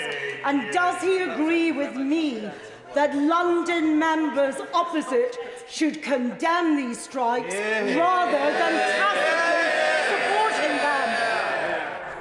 Well, my honourable friend's absolutely right. And actually, she will have noticed, the whole House will notice, that whilst they were singing the praises in other parts of the Union, including in Labour Wales, what they call Labour Wales, I don't think it's Labour at all, but anyway, where they run the administration for not striking, they failed to mention where their own mayor in London has had 53 days of strikes. And the truth of the matter is that we absolutely need to move ahead with automised trains in parts of the London Underground. Paris have them, the Metro in Paris have them. It's time we got on with it here as well. Clive Efford. Deputy Speaker, the Secretary of State waved around a document earlier on referring to 28 areas of reform that he thinks need to be implemented to modernise our railway. Is it the case that he has stipulated that they must be agreed before rail operators can negotiate pay? I will recount, but I think it's 20 areas. And no, I haven't done that. But it is the case that the kind of modernisation that you would expect, for example, one working practice, I'm just having a look at the list here, one working practice means that page sheets have to be done on paper. Whereas it would clearly make sense to do them electronically. It would save a lot of time and a lot of money. I can't really see why anyone would be against it, but it's a working practice which isn't allowed. I mentioned being able to move between different very similar roles, but only where somebody's fully qualified. Those kind of flexibilities in rostering don't exist. And, Deputy Speaker, it's pretty much like trying to run an orchestra if you're Network Rail, but you don't know who's going to turn up, which instruments they'll bring, and you have no ability to tell them where to sit, and then you're supposed to make the railway run. We've got to modernise our railways. Tom Hunt. Madam Deputy Speaker. So we've got this Tuesday, this Thursday, many of my constituents will have to put up with this chaos. They'll also have to put up with it on Saturday, and also 2nd of July when ASLEF will also be organising a drivers' strike in Ipswich. But this is something we've got used to. Constant disruption at the weekends in Ipswich. Recently we had 6 weekends in a row where we had bus replacement services. Does my right honourable friend agree with me that weekend service should not be an afterthought, but increasingly is becoming more important? My honourable friend's absolutely right. I just caught actually Mick Lynch, the leader of the RMT, on TV at his press conference after he walked out of the talks, saying that there's no need for any reductions or changes because 90% of the passengers have come back on the basis of last week's figures. It's completely wrong. Those numbers are not accurate. A fifth of the passengers are still missing. But there are the occasional lines and the occasional times where 90% plus have come back, and they tend to be at the weekends. It tends to be on the Saturday and the Sunday services. All the more reason why we need a 7-day railway, like any other business. We need to be able to run it on a Sunday, because compared with 1919, when these rules were put in place, the world has changed. Bill Esterson. My constituents won't be able to use Merseyrail trains tomorrow. Not because there's a strike at Merseyrail, there isn't, because Labour-run Liverpool City Region have met the rail unions and avoided strikes at Merseyrail. But there still won't be any trains in Merseyside because this Conservative Transport Secretary is responsible for Network Rail, where there is a strike and where he has refused to meet the unions for months. Labour has found a way to resolve potential disputes in Wales and in Merseyside. So what is it about this Transport Secretary that prevents him from finding solutions and stopping these strikes? So he might want to reflect the same question to the Mayor of London, I suppose, but for the same reasons. Look, I'm delighted that Merseyrail have been able to do their thing. I do hope that he will now join with me. Will he join with me in condemning the strikes now? Because I think actually it would have real weight from the Labour and Unionist Party, don't you? But they won't do it. They won't condemn these strikes, and millions of people up and down this country have taken note. Anna Firth.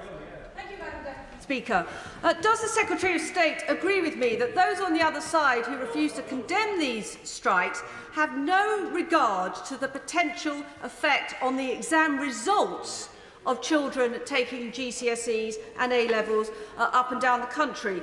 Both AQA and EdXL, both well-known exam boards, have confirmed that they will not allow the strikes or their impact to be used as grounds for appeal for students who arrive late or perhaps are unable to arrive at all. Given the experience that school children in this country have had, which has been the worst in our lifetimes over the last 2 years, would the Secretary of State agree it is utterly reprehensible for all sides of this House not to be condemning these rail strikes? Absolutely. Well, my honourable friend puts it brilliantly, and she's absolutely right. It's actually callous. That's what it is. I have a daughter who is taking an exam on Thursday. Thursday's a strike day. She will now go in by car. I can see the stress is already building on her because she's now worried about getting there.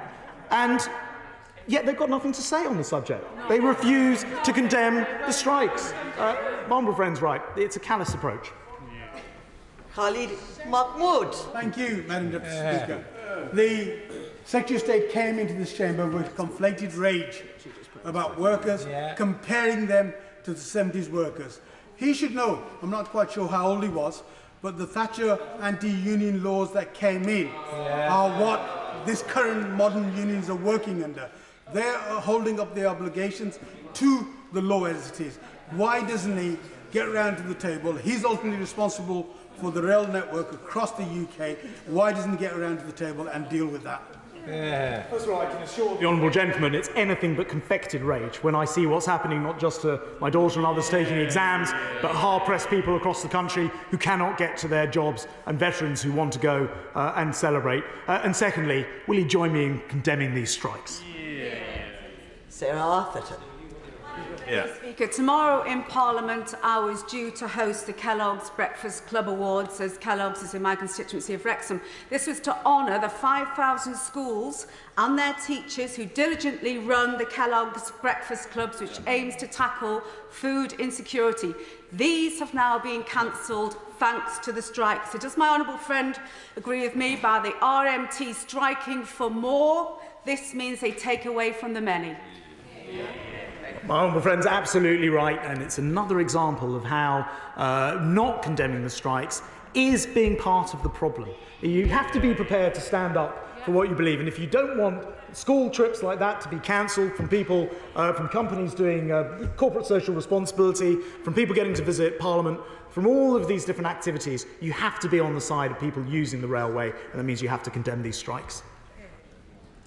Richard Burke. Thank you, Madam Deputy Speaker. I think it's disgusting the way the Secretary of State and this government has smeared and continues to smear ordinary, hard-working, decent people. Railway cleaners, railway cleaners, safety operatives, ticket staff workers who just want to keep their job and get a decent, fair pay rise. Doesn't it go to show which side this government's on when it's seeking to slash workers' pay whilst the train companies continue to make hundreds and hundreds and hundreds of millions of pounds of profit?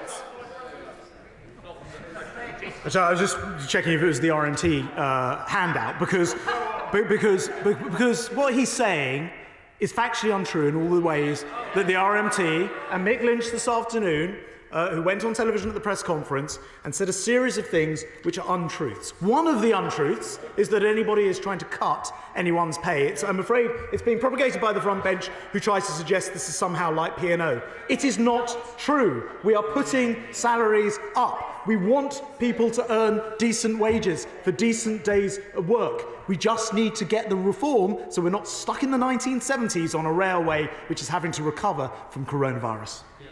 Paul Holmes. Madam Deputy Speaker, these strikes will cause untold harm to businesses, students and vulnerable people who've lived through some of the most toughest of the last 2 years. Considering the huge sums of money that the RMT donate to the Labour Party, doesn't the Secretary of State agree with me that the Labour Party should publish a table of donor receipts so that constituents can lodge a claim for their lost wages from Labour Party coffers or the extortionate union salaries? My honourable friend makes an interesting point. Martin Vickers. Thank you, Madam Deputy Speaker. In generations past, the railway industry played a major part in developing seaside resorts such as Cleethorpes. If these damaging strikes would continue, would my right honourable friend agree with me? All it will succeed is actually damaging many small businesses in communities such as Cleethorpes, and would he do all he can to ensure that working people can actually get to work using the trains? And this is the great irony. The people this strike will hurt the most aren't the white-collar workers who'll sit behind their computers using Zoom and MS Teams. It will be people who are trying to support those tourist industries in places like Cleethorpes, people who are trying to run bed and breakfast, people who are trying to get to work to do their jobs, often the people who can least afford to lose a day's work, but they won't just lose one, they'll lose at least 3, and chaos on the other days of this week. It's a disgrace, and the opposition cannot find their way to condemning it, which is disgraceful too. Scott Benton.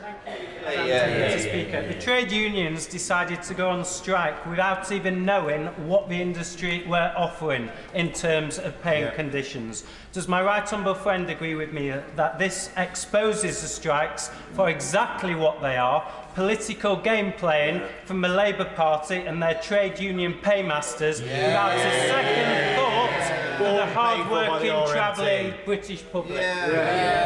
My honourable friend's exactly right, and he's seen through it. The leader, Mick Lynch, said he is nostalgic for the union power of the 70s. That is exactly what they're driving for. And as he rightly points out, he called out his members on strike, telling them the strike was about getting a pay increase, not telling them they would be getting a pay increase, because in fact the pay freeze had already ended.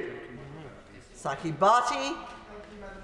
The party opposite often apparently says that it represents working people. But isn't it the case, though, that after having taken £100 million from trade unions, and after having failed to condemn these strikes, what the Labour Party really represents is misery and chaos? My honourable friend's absolutely right. Then again, this has been running now for an hour. We still haven't heard the simple 4 words: we condemn the strikes. And finally,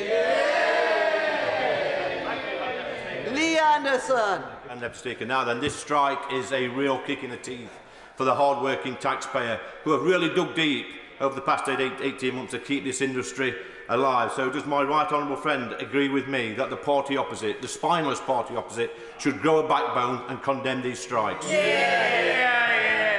Appropriate place to end, Madam Deputy Speaker.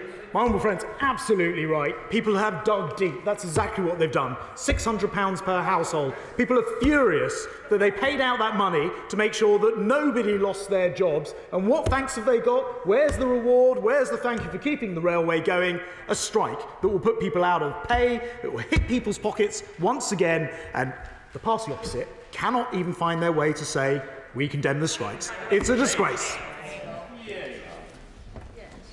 Thank you. I thank the Secretary of State and everyone who took part in this item of business. And so we move on. Point of order, Rachel Maskell. I'm very grateful, Madam Deputy Speaker, to allow this point of order. I wonder if you could advise me about the advice that the Standards Commissioner gives to members. Ahead of last week's debate, considering these strikes, I sought counsel from the Standards Commissioner about the declaration of members' financial interests. As Madam Deputy Speaker, you will know that many members of the Labour Party have a relationship with the trade unions, one that we're incredibly proud of, including the RMT. Within the advice that I received from the Standards Commissioner ahead of that debate, and therefore ahead of today, in setting out the requirements for declaration, it says that members are required, subject to the paragraph below, to declare any financial interest which satisfy the test of relevance, including past financial interests normally limited to those active within the last 12 months.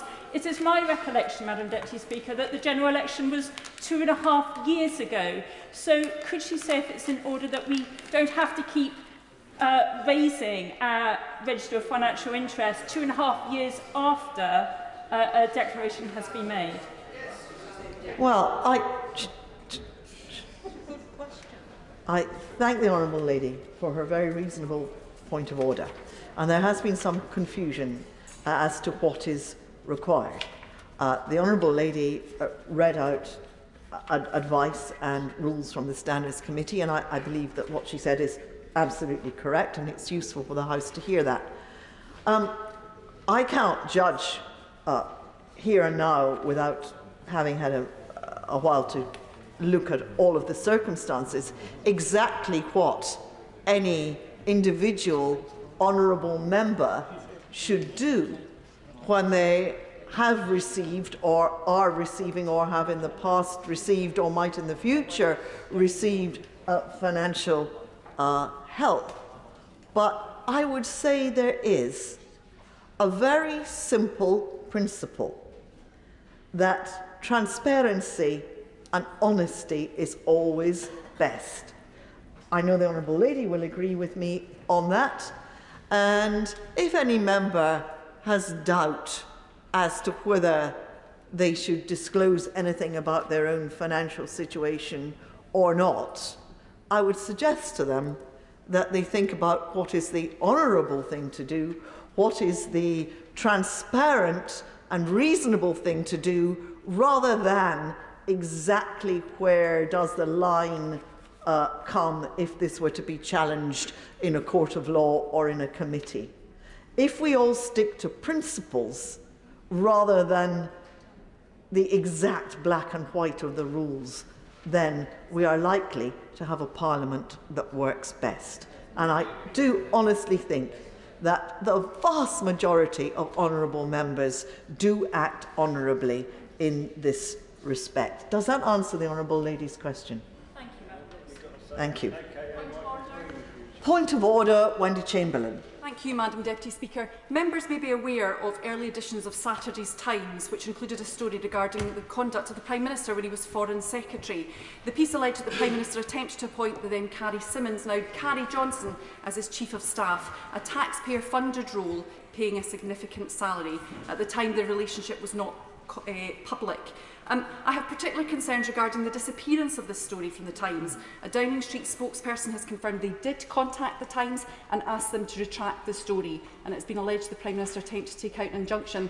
Madam Deputy Speaker, following the resignation of the Prime Minister's independent adviser on ministerial standards last week, there is now no mechanism by which any investigation under the Ministerial Code can be undertaken into the Prime Minister's contact, other than the behest of the Prime Minister himself. While the Ministerial Code remains a matter for government, members will remain concerned regarding the standards and conduct of those in Downing Street. So, Madam Deputy Speaker, can you advise on ways which members of Parliament like myself might be able to make assessments of the Prime Minister's conduct in relation to standards following the resignation of the adviser? Thank you. I thank the Honourable Lady for her point of order, and of course it's not a point of order for the Chair. I understand that the honourable lady is using the device of a point of order in order to raise on the floor of the House a matter which she thinks is of political interest. My understanding is that this was an article in a newspaper. One can believe or not what one reads in a newspaper. If the honourable lady is concerned, as she said she is, about allegations which might have a bearing on matters to be considered by the Standards Committee, then of course she should raise the matter with the Standards Committee. Thank her. Point of order, Madam Deputy Speaker. Point of order, Matt Rodden. Thank you, Madam Deputy Speaker. An investigation by tonight's BBC Panorama programme appears to show that social media companies are still directing vulnerable young people to content which promotes the carrying of knives. The programme revealed this 1.5 years after my constituent, 13-year-old Oliver Stevens, was brutally murdered in a knife attack in a Reading Park that was linked to social media. To make matters worse, Madam Deputy Speaker, the Panorama investigation, I believe, shows that young people who are opposed to knife crime and who have stated they're opposed to it and are concerned about it are sent damaging content about knives. This is utterly appalling. Our whole community is shocked and deeply upset and indeed angry by the behaviour of these companies. And this is happening at the very time that the online safety bill is being debated at this House. Madam Deputy Speaker, thank you for allowing me to make this point of order, and I wonder if you could direct me as to how I can raise this with ministers. I thank the honourable gentleman for his point of order and for having given me notice of his intention to raise it. And first, may I say what a terrible tragedy it was that young Ollie Stevens, aged only 13, was murdered in this dreadful way, and no one must ever diminish such a dreadful occurrence. But I'm afraid that, as I said to the honourable lady, this is not a matter for the chair, but I understand the honourable gentleman's desire to use the device of a point of order to raise the matter on the floor of the House, and it will undoubtedly come to public attention if, as he has described, it is to be shown on television this evening. I would say two things to the honourable gentleman. One is, of course, as he points out himself, the online safety bill is currently going through the House, and therefore there is an opportunity for him to raise the matter then. Secondly, that of course he might wish to apply for an adjournment debate or something of that kind in order to have a proper discussion about a very serious matter here on the floor of the House. Thank you. And so we dispense with points of order and come to the matter of presentation of bills. As the House will be aware, we have a great many bills to be presented today. In order to save time and to get on with today's main business, where members are presenting more than one consecutive bill, I will accept private notice of the dates of second reading for those bills. These dates will be minuted accordingly in Hansard and in the votes and proceedings. For members presenting individual bills, I will ask them to name the date for second reading in the usual way. The first bill was to be presented by Bob Seeley, but he's unable, for very good reasons, to be present today. So we will move to the next bill on the order paper, presentation of Bill Jeremy Mayhew. Where is everybody? Oh, there they are. Huh. Carbon Emissions Buildings Bill. Second reading what day? Friday the 25th of November. Friday the 25th of November. Mr. Peter Bone. Care Bill. Second reading what day? With your permission, Madam Deputy Speaker, Harry's Bill will have a second reading on Friday the 9th of September. Friday the 9th of September. Presentation of Bill Tom Hunt. Flashing Images Bill. Second reading what day? Friday the 3rd of February 2023. Friday the 3rd of February 2023. Presentation of Bill Robin Miller. Veterans Advisory and Pensions Committees Bill. Second reading what day? Friday, 24th of February 2023. Friday the 24th of February 2023. Presentation of Bill Mary Robinson. Pensions Dashboards Prohibition of Indemnification Bill. Second reading what day? Friday the 15th of July. Friday the 15th of July. Presentation of Bill Sean Bailey. Firearms Bill. Second reading what day? Friday the 3rd of March 2023. Friday the 3rd of March 2023. Presentation of Bill Leila Moran. Palestine Statehood Recognition Bill. Second reading what day? Friday the 17th of March 2023. Friday the 17th of March 2023. Presentation of Bill Sarah Green.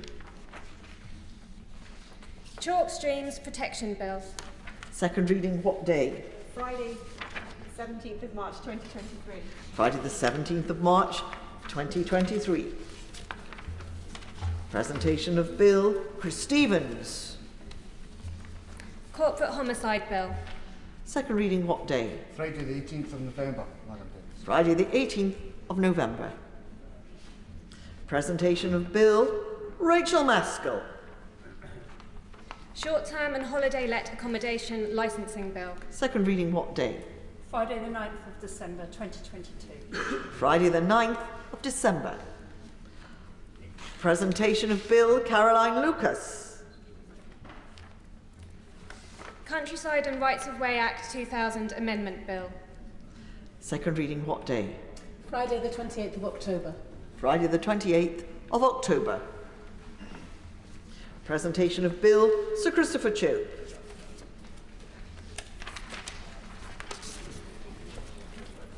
COVID Vaccine Damage Payments Bill. Second reading what day? Friday the 16th of September. Friday the 16th of September. Presentation of Bill Angela Richardson. Animals Low Welfare Activities Abroad Bill. Second reading what day? Friday 3rd of February. Friday the 3rd of February. Presentation of Bill Maria Eagle. Public Advocate Bill, number 2 Bill.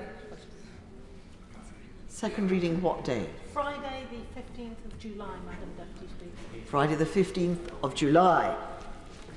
Presentation of Bill Dame Diana Johnson. Telecommunications Infrastructure Consultation Bill.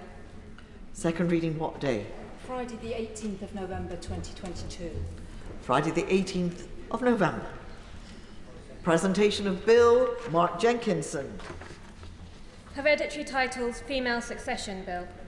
Second reading what day? Friday 20th of January. Friday the 20th of January. Presentation of Bill Sarah Olney. Minimum Energy Performance of Buildings Bill. Second reading what day? Friday 24th of March 2023. Friday the 24th of March. Owen Thompson is unable to be present today, so we move to the next bill on the order paper, presentation of Bill Fleur Anderson. Plastics Wet Wipes Bill. Second reading what day? Friday the 16th of September. Friday the 16th of September. Presentation of Bill Wendy Chamberlain. Public Bodies Representation from Devolved Nations Bill. Second reading what day? Friday 24th of March 2023. Friday 24th of March. Presentation of Bill Robbie Moore. Local Authority Boundaries Referendums Bill. Second reading what day? Friday the 24th of February 2023, Madam Deputy Speaker. Friday the 24th of February 2023. Presentation of Bill Nicky Aiken. Fertility Treatment Employment Rights Bill. Second reading what day? Friday the 25th of November 2022. Friday the 25th of November. Presentation of Bill Anthony Brown. Hare's Close Season Bill. Second reading what day? Friday, the 9th of December. Friday the 9th of December. Presentation of Bill Scott Benton. Workers' Predictable Terms and Conditions Bill. Second reading what day? Friday the 3rd of February, Madam Deputy. Friday the 3rd of February. Helen Morgan is unable to be present today, so we move to the next bill on the order paper. Presentation of Bill Laura Farris.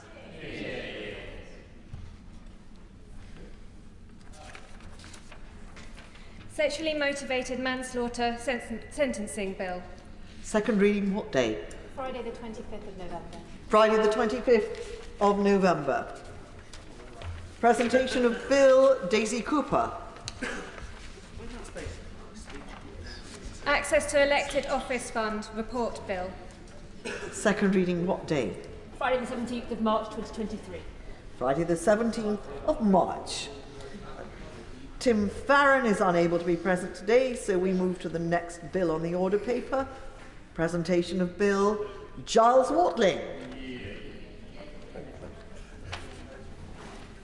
Copyright and Performers' Rights Extended Collective Licensing Bill.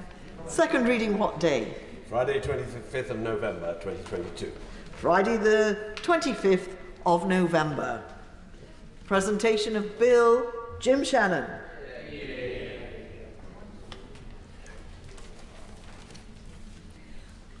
Automated External Defibrillators Public Access Bill. Second reading what day? Friday the 9th of September. Friday the 9th of September. Thank you. We have multiple bills from Mr. Bone. Presentation of bills, Mr. Peter Bone. British Bill of Rights and Withdrawal from the European Convention of Human Rights Bill. BBC Licence Fee Abolition Bill. Business of the House Commission Bill.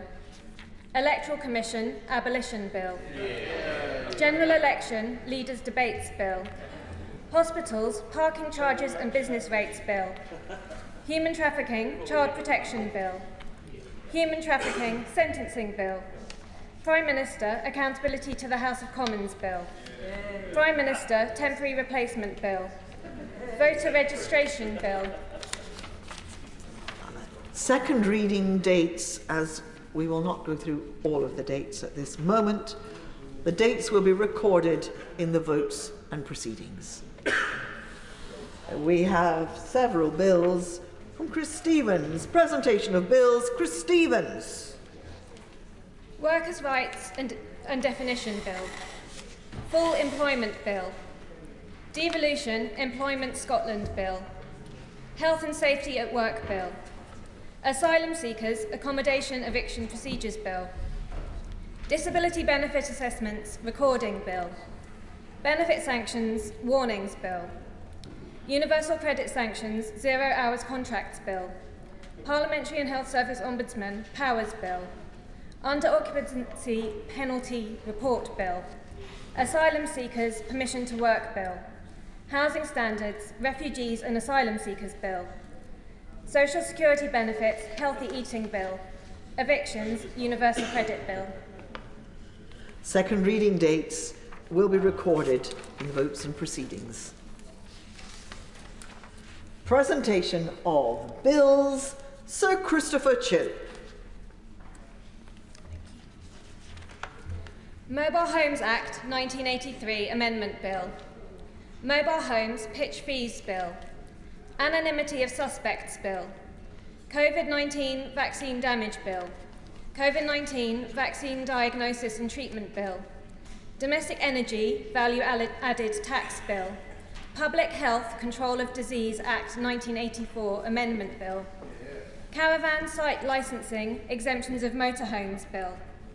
NHS England Alternative Treatment Bill. British Broadcasting Corporation Privatisation Bill. Children's Clothing Value Added Tax Bill. BBC Licence Fee Non-Payment Decriminalisation for Over 75s Bill. Regulatory Impact Assessments Bill. Barnett Formula Replacement Bill. Rule of Law, Enforcement by Public Authorities Bill, Illegal Immigration Offences Bill, National Health Service Co-Funding and Co-Payment Bill, Caravan Sites Bill, Public Sector Exit Payments Limitation Bill, Green Belt Protection Bill. Second reading dates will be recorded in the votes and proceedings, and I'm sure they will be examined carefully by honourable members. Presentation of Bill, Caroline Lucas.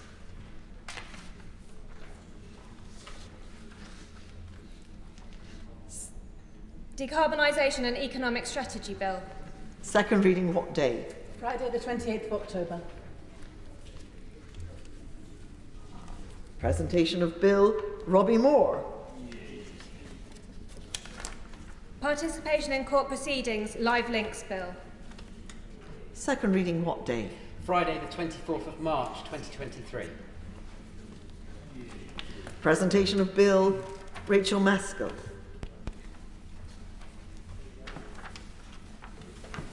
Removal of Titles Bill. Second reading what day? Friday the 9th of December. Friday the 9th of December. Presentation of Bill. Oh no, I have to inform the House that Owen Thompson is unable to be present today, so we will move to the next member. Presentation of Bill, Gareth Davis. Paternity Leave and Pay Bill. Second reading what day? Friday the 16th of September. Friday the 16th of September.